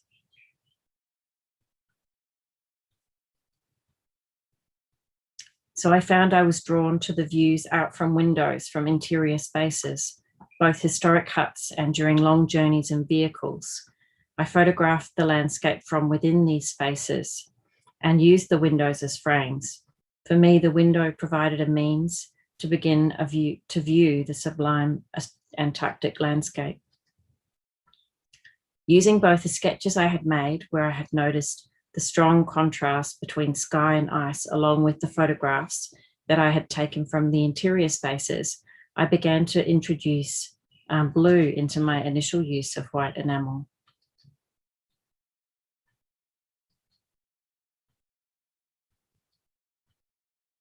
These are photographs that I took. After making multiple miniature scenes in white and blue, I was able to connect the sections using a series of jewelry settings to create a frame, much like a vehicle window, or also like a frame of film or a slide. Connecting the ice sections. The sea ice grows until November, and by mid-December, it's starting to deteriorate and become unsafe. On the sea ice, we encountered many cracks. We had trained for this in our Antarctic field training, and when we would encounter a crack in the ice, we would have to actually drill it manually with an ice drill to check the depth of the ice and to see whether or not the Hagland that we were traveling in could actually travel across the crack in the ice. So this vehicle that we traveled in, the whole of the back section, this area here, was actually filled with equipment for us to be on the ice for I think we were away for 3 nights. And we had to carry enough supplies for 30 days per person in case something happened and the weather changed. We were very fortunate, and the weather was pretty much like this, 24 hours a day, 7 days a week.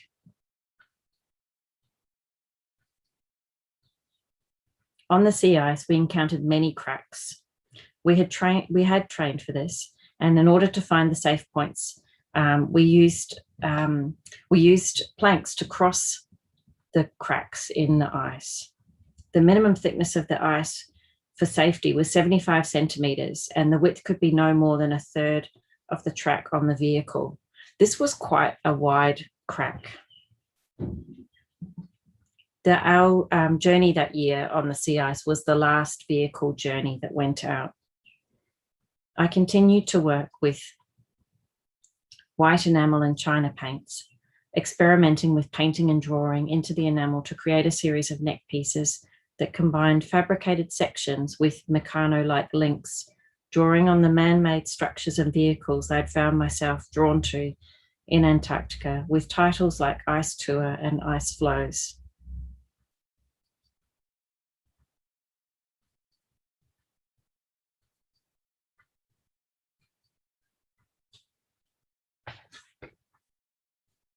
In my readings, the cultural theorist Yu Fu-Tuan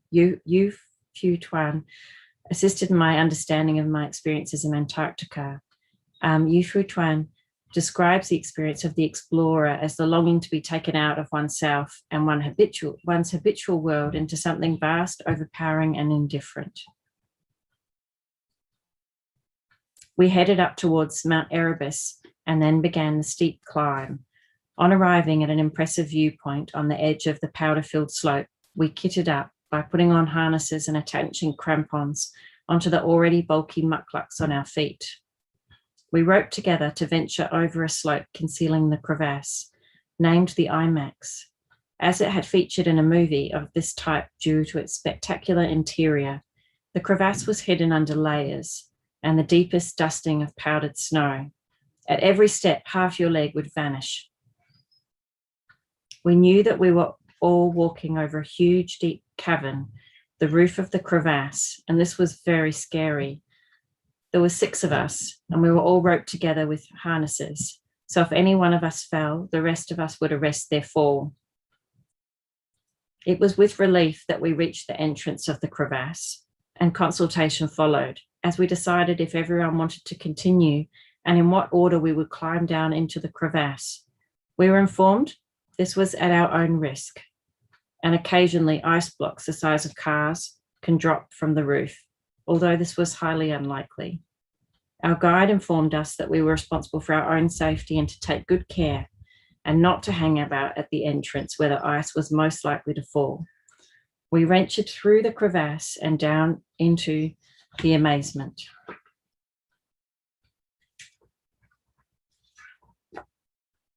It was the coldest experience of the trip, the coldest experience I've had in my life.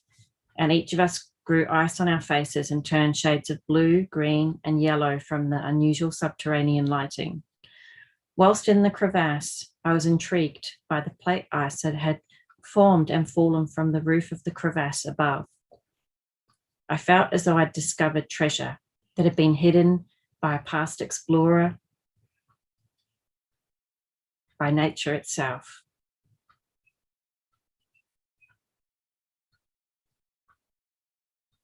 So this was the entrance to the crevasse. We couldn't really photograph it till we were actually leaving because we had to move through that area very quickly. The sections of ice remain the most beautiful structures I've ever seen. I only wish there was a way that I could have preserved or kept a sample. I carried these pieces carefully out of the crevasse to photograph them in the light, as it was impossible down in the crevasse. The small samples of ice from the crevasse were a physical example of a natural souvenir. The ephemeral ice sample was a small part of Antarctica. It was at this moment that I became intrigued with what ice is and how it builds in Antarctica to build such diverse terrains and icescapes. I could now see that the complex yet very minimal structure of the hexagonal ice crystal, which are all form of natural snow and ice, build from one small element to create an entire icescape. So I began to make neck pieces that used multiple elements and brought them together. And I played around on the computer making small elements that I could then repeat to create designs.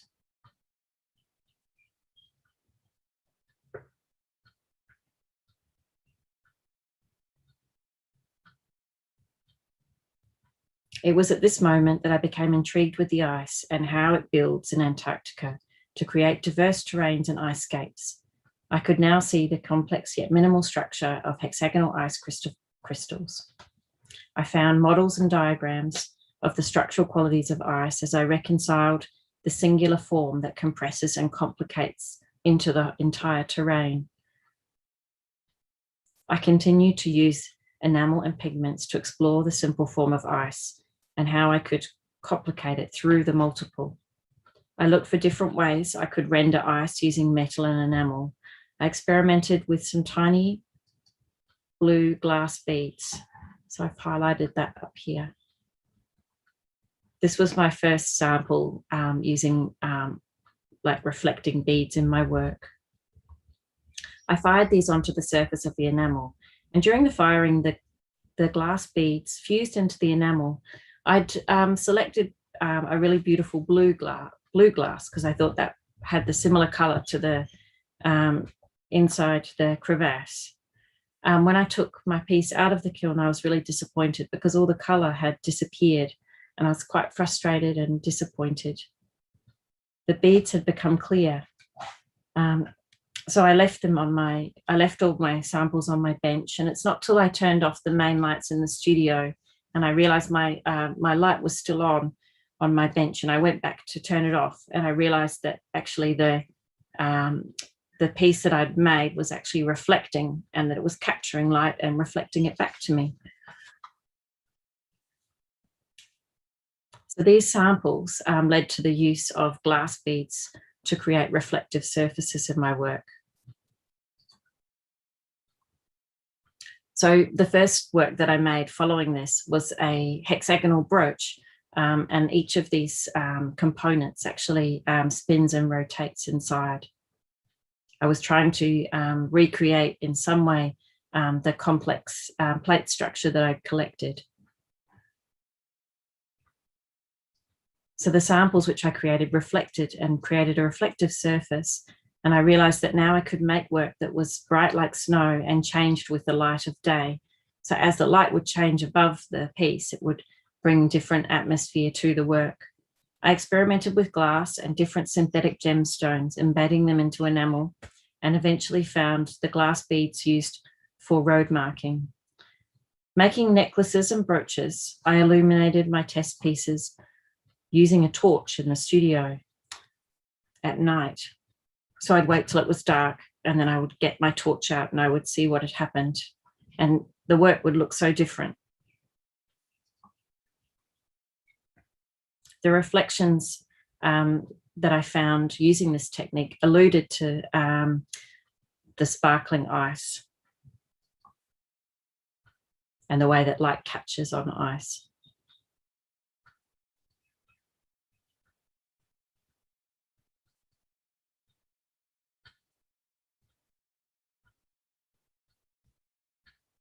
I experimented with the installation of these works. So I took them into a dark gallery and I constructed darkened spaces with limited light sources. So I would install them on the wall and just use a small torch or a projection from a photograph or a video that I'd taken in Antarctica, and I would project them on the wall. I found that these installations provided a more experiential way to explore the work and to observe the reflective qualities of the new material that I was trialing. I also found that the spaces alluded to the interior environments that I'd found so comforting in Antarctica, and a space away from the whiteness. From almost a year, I worked intuitively, experimenting with and using materials such as white enamel and glass, along with a very restricted palette. After creating a significant body of works that was exhibited both at the Christchurch Art Gallery and the National Gallery of Victoria, I was still thinking about the photograph, and it was still in my mind, and I was still continuing to reference them. In this work, you could take the torch from the entrance of the gallery space or the installation space, and you could walk within the space. There was no lighting within the space apart from one spot on the back wall, and you had to sort of uncover each object as you went through. So this is inside Scott's Terra Nova hut at Cape Evans, and this is the darkroom that still is there from the early explorers. I still wanted to be able to use the photograph in my work, and the photograph is like the souvenir that had been an object to remind people of places they had been. And as Marina Warner states of the lantern slide, the Victorian audiences travelled vicariously in the footsteps of explorers who continued to open up continents. The natural magic of the lantern slide beamed natural wonders. So this is an early postcard that uses printing techniques and colouring, and I was particularly interested in these postcards. I would collect postcards from flea markets, and I had old postcards that I had from my grandfather as well. And I was particularly interested in the way that the postcards had elements of colour added to them. I still wanted to be able to use the photograph in my work. The photograph, like the souvenir, had been an object to remind people. They retell stories and allow people to have an idea of what the world is like through their own and others' experiences. I had been researching Hurley and his use of the camera, and found that his images were altered. So this is an image that is not been altered, but what Hurley would do is he would put the feeling or the story into the image by altering the sky, which was a tradition used by the postcard industry. So I'm just going back here to this image here, which is of like a photographic retoucher. So before Photoshop was done by hand.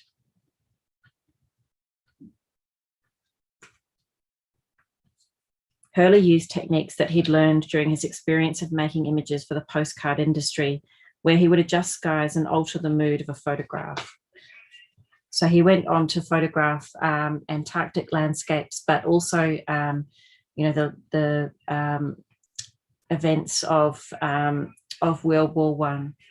So he's a very famous Australian photographer, and bringing some of those iconic moments to audiences at that time. So the images were very stirring and emotional. I'd started to come to terms with the experience of the landscape, and in my studio I had tested photo transfers or decals using both black and white and color images that I'd taken in Antarctica.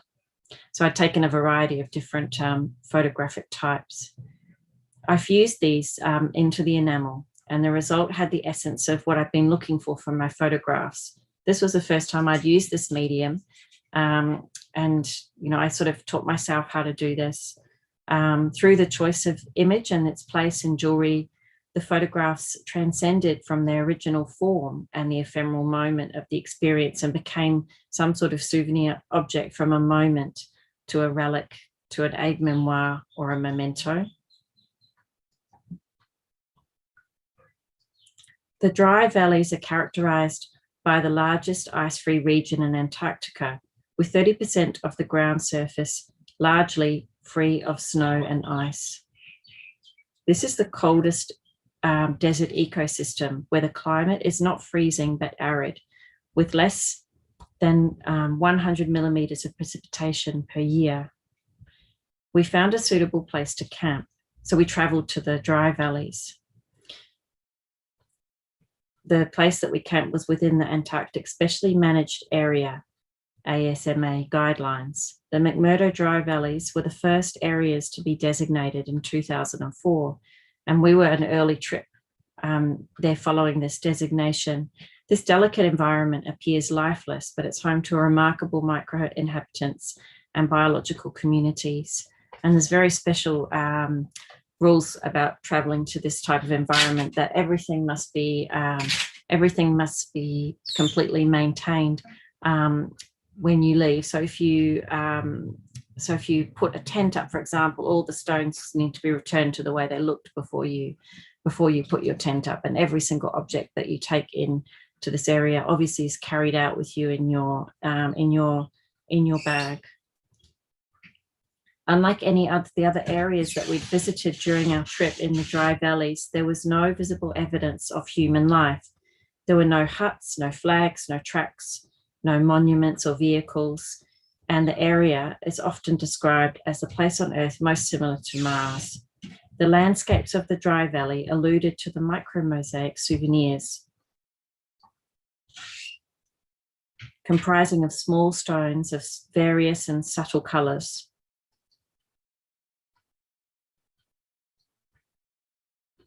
We looked at rock formations in the area and found stones that had cracked due to cold at different times. So all the areas, only stones and rocks and ice, glaciers.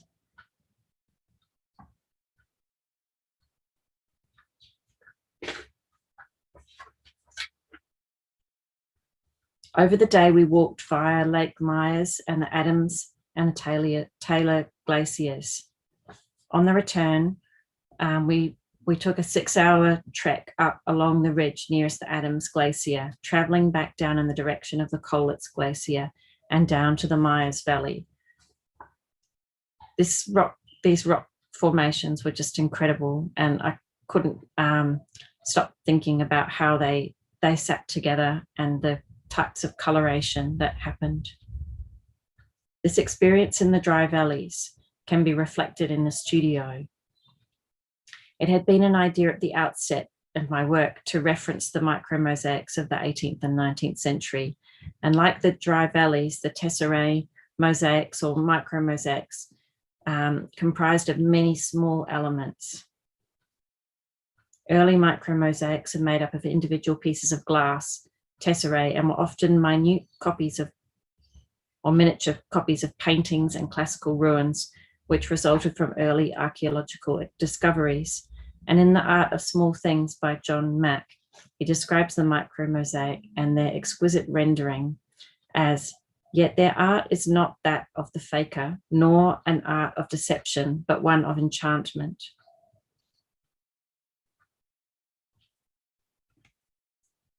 To create chiaroscuro effects, artists used various shades of tesserae from the 28,000 colors available at that time.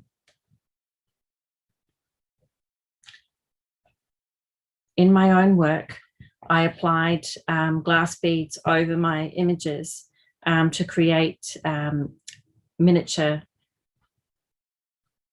mosaics, and I continued experimenting with combinations of transfer and colored glazes. Finally, the glass reflector beads I had used in the ice interpretations. This result was a process that alluded to the micromosaic. Souvenirs I had observed in museum collections, and this became a key process and technological and methodological finding in my research, one that I would continue to work with and expand upon. This process opened up new ways for me to consider how to use the images and enhance my experience. As Barbara Bolt outlines in relation to creative research and materiality, drawing on materialist perspectives, including Martin Heidegger's notion of handability, our exploration of artistic research demonstrates that knowledge is derived from doing and from the senses. We demonstrate further that practice-led research is a new species of research, generative inquiry that draws on subjective, interdisciplinary, and emergent methodologies that have the potential to extend the frontiers of research. Kirsten, I don't want to interrupt you because I could listen to this all day, but I just wanted to give you your 10 minutes out. So I want to leave some time for questions, so maybe another 5 minutes. Okay, thank you so much. Sorry, I just noticed some of my captions are a little bit cut off there. Sorry about that. So I've got a series of images that show my use of glass with enamel and the reference to the micromosaic here. So all of these images and all of these brooches reflect backlight.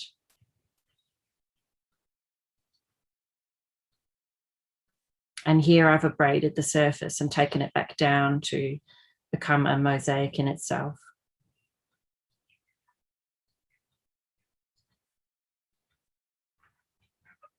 Now this one's a little video which shows the addition of a phosphorescent powder to the work. So I'd been exploring darkened spaces and I was very excited to see what could happen when I added. So it catches light with the reflector beads and creates like rainbow effects in the daytime, but then it can also reflect and be phosphorescent at night.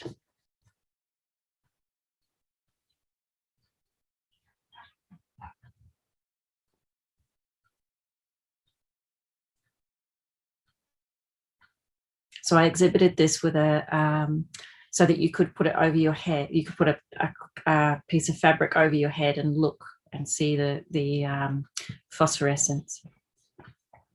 So I continue to make different samples, and I find making samples is a wonderful way to explore potentials of the material to depict my ideas. So we travelled to Scott's Terra Nova hut at Cape Evans.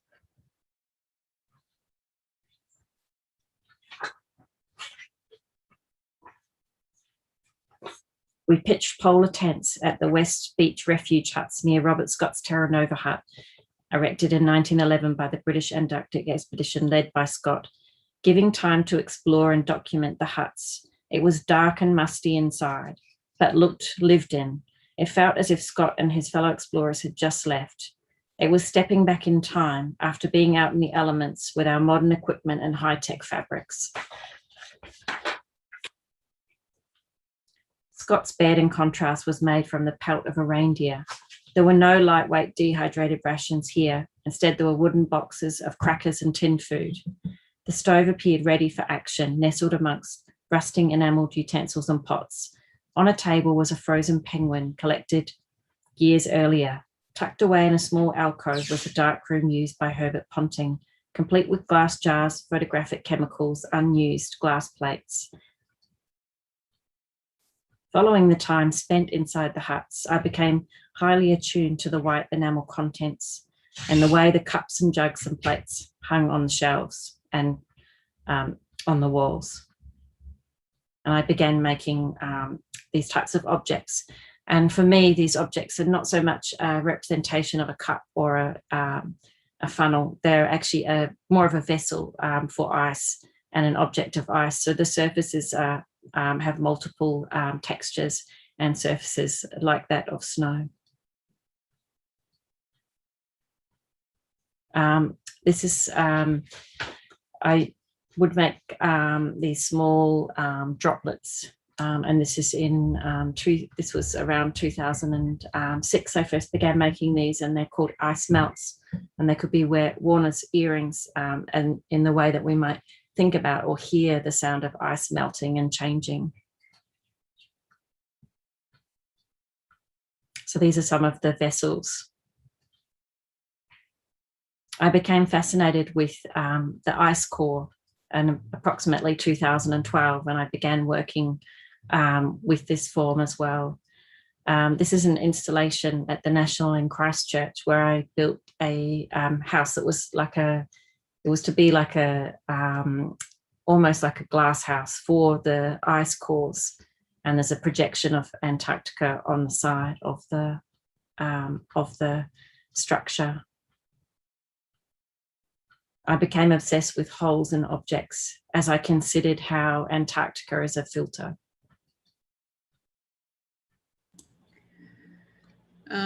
I want you to be able to finish up your thought, but I also want to save time for some questions. You're getting a lot of love in the comments here, Kirsten, about that's nice. If there's one last thing that you wanted to say, and then I'll turn over to a question. I have to say I had a lot to say, really. So, and I definitely haven't finished, and I'd like to apologize for going over time. And I wanted to talk about, you know, the more recent work that I've been doing. And, you know, I mean, when I went to Antarctica, it was only for 12 days. So how do you work on something for more than 15 years when you've been somewhere for 12 days? So, so there's a number of different ways that I've done that, but I might touch on that in the questions. So I think maybe if I finish, Alex, I don't want to hold your evening up. Yeah, there's exciting things to happen at the conference. So yeah, it's much more ahead of us, but also that was a fantastic presentation. I mean, on that note, we actually have an audience question from Patricia, who's noted that Melbourne has been in quite a number of lockdowns, and wondering how your experience kind of navigating that during the pandemic has reflected on your experience kind of being in Antarctica, and quite a beautiful and expansive, but sort of restrictive space. Yeah. Well, I think perhaps there's a certain calmness that comes with that.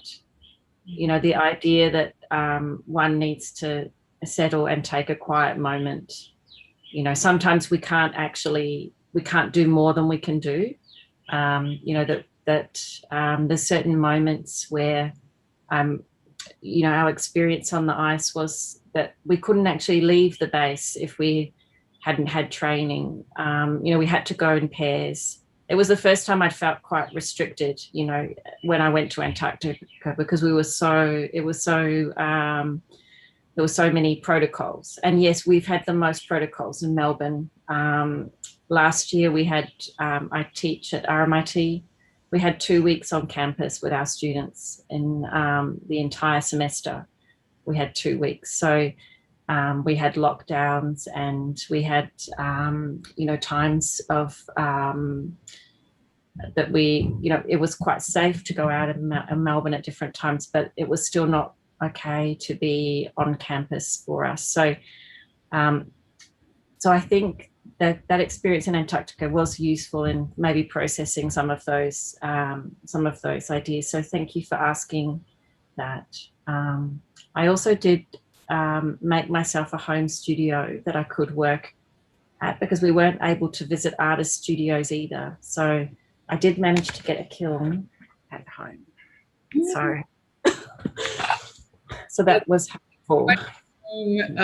Setup right there. I'm getting some notes from Mission Control that we can run a little over time. So folks, if you have questions, please post them. I think, Kirsten, there's a lot of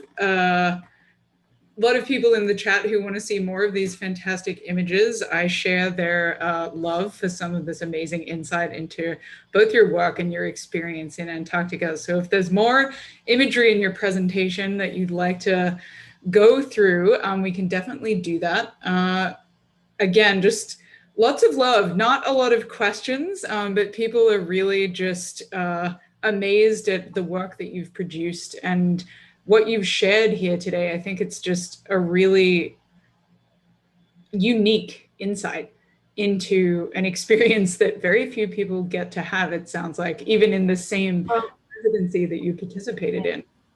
Yeah, well, and that's why I thought it was really relevant to present to SNAG as well, because I really want to raise awareness to the fact that I think that your artists should be able to apply to your American program. So, you know, the American program does send a number of American artists, and, you know, so you should definitely look into it. And I'm not for Antarctica becoming a tourist destination. That's never been my intention or my feeling towards Antarctica. It comes from a true love for nature and for, you know, the inhabitants of Antarctica, which are the most beautiful penguins that one could ever imagine. Very noisy, but also very, you know, just incredible rookeries and environments there. And so I think that the real benefit of the artists programs are about, you know, also critiquing, you know, what's happening in the environmental space and in the scientific space. And, you know, they do send a lot of scientists. And when I went, I'm not sure how many go to McMurdo now, but there might be 700 people at McMurdo. And at the time I went, there would be 80 in the New Zealand area. So it's quite a number of, you know, people that are going there for research. And so it would be wonderful to see more artists being able to go, and definitely jewelers who approach the world with a sort of precious care for materials and environment, I think. So I think there's a general, you know, my feeling of the way people work in jewelry field is there's a real care for materials and what we use in our daily lives. And so this was amazingly in 2014. When I was in Antarctica, I met one of the ice core scientists, Nancy Bertler, who's an incredible New Zealand scientist, and she leads the Roosevelt Island Climate Evolution Ice Core project. And so this project, they collected almost a kilometre of ice core, which was dissected into square sections. And I had a diagram earlier on. That's where I stopped and talked about that, the programs. But this ice core diagram, they would dissect the core. So they were treating the core like a precious object. It was, to them, it was like diamonds, this large, amazing, incredible ice core. And they were collecting every single droplet from the ice core. So they were dissecting it, and then they were melting it, and they were collecting each droplet to measure the isotopes of, you know, the contents of the water within the ice core. And so I began making works about this facility and sort of representing that and the way that we store and what's precious to us. And maybe what's precious in the future is these ice cores. You know, just we don't know how long we have this for, and this information within the ice core. So I began making these square objects, which is nothing, again, like I would have made previously, but it was reflecting the square cut of the ice core. So using cubic zirconia and enamel with lusters and recycled Meccano sections that I enameled and then held together. I became really interested in light and how light could be used and how it connected with ice. And because when I went to the ice core facility, we talked about the polarization of the ice samples and how the ice samples could be polarized, and you could see the structure of ice and what was the structure of ice. So I began looking at the colors of the polarization. and making these neck pieces that represent these small holes here were hand punched, and they were related to the tiny ice drops, the drops of ice that they were collecting in this continuous collection. So they were caring for every droplet was going into a separate container that could be measured. So I became very interested in the monitoring of ice. This is a very large work. It's called Ice Filter, and it consists of 52 pieces of enameled porcelain. So I began working with porcelain ceramic and enameling that instead of metal. We have another question from the audience, Kirsten. Curtis is asking that, or proclaiming that existential climate change is upon us. I feel you, Curtis. And they ask, does climate change or environmental issues change your work or the way that you look back on your travels? Most definitely. I mean, when I traveled to Antarctica, I knew very little about climate change. It wasn't really in the mainstream. And like I said, Antarctica wasn't in the mainstream. But what I encountered there was I encountered scientists who were already looking into the effects of climate change. And I feel worried, yes. And during, that time that we went, there was a very large iceberg that had broken off. And what it meant that season was it meant that the penguins wouldn't be fed because the other penguins couldn't return back with fish for them. So, I felt it from the beginning, this sense of just, what is going to happen here, and I mean, you hope that we can do something, but we also, need to be really aware that, I guess nothing lasts forever. And, we really need to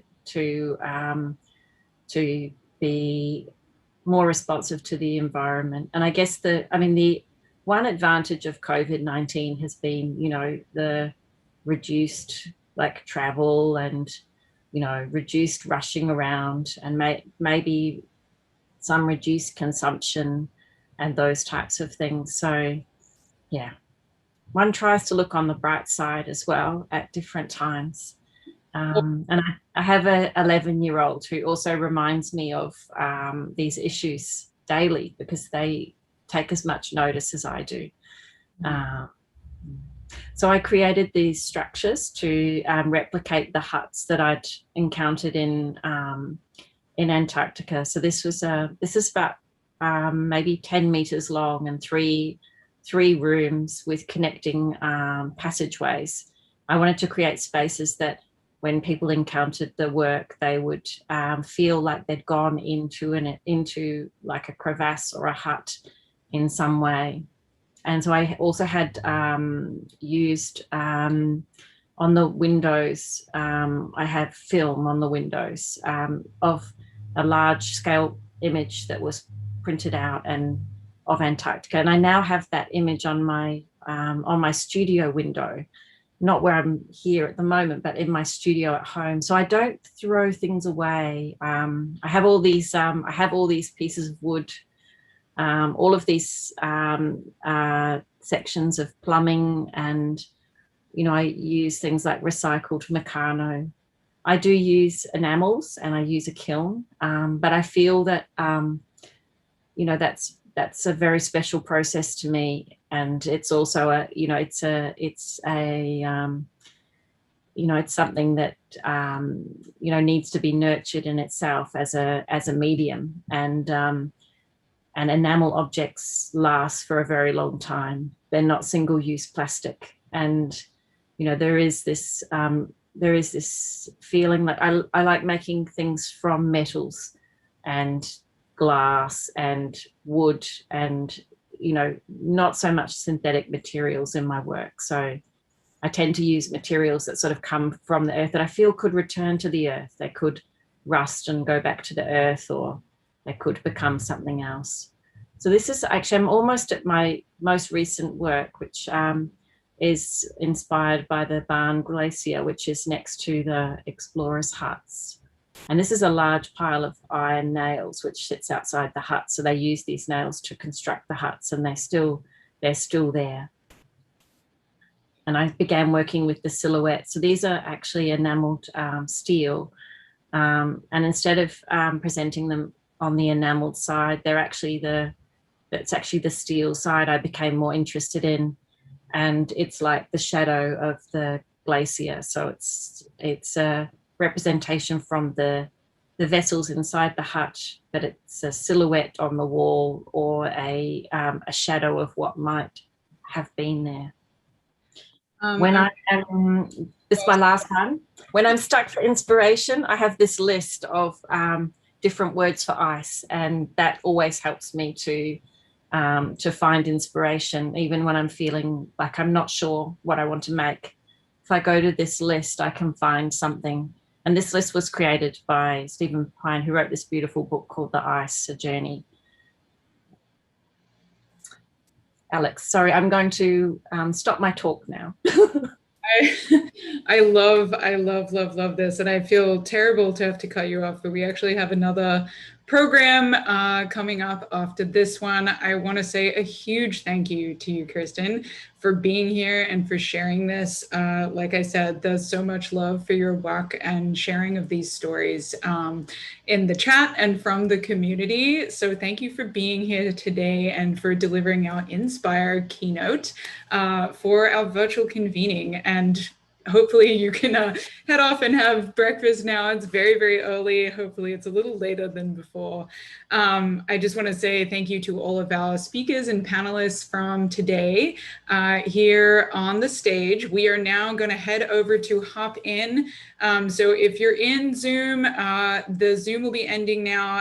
Hop In is where we're going to experience the final program for this evening, which is the Exhibition in Motion viewing party, which is hosted by Laura Wood and Megan Patrice Riley. Thanks to those folks who are already in Hop In for being patient with us while we finish this amazing keynote presentation. And thank you to our sponsors for making today possible. We will see you all again tomorrow.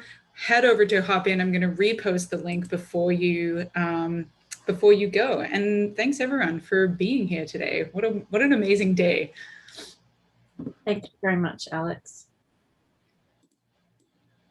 Okay, folks, Hop In link coming over if you haven't hopped in there already. I feel like that joke had to be made at least once today. Head over there and we will see you all at the Exhibition in Motion viewing party.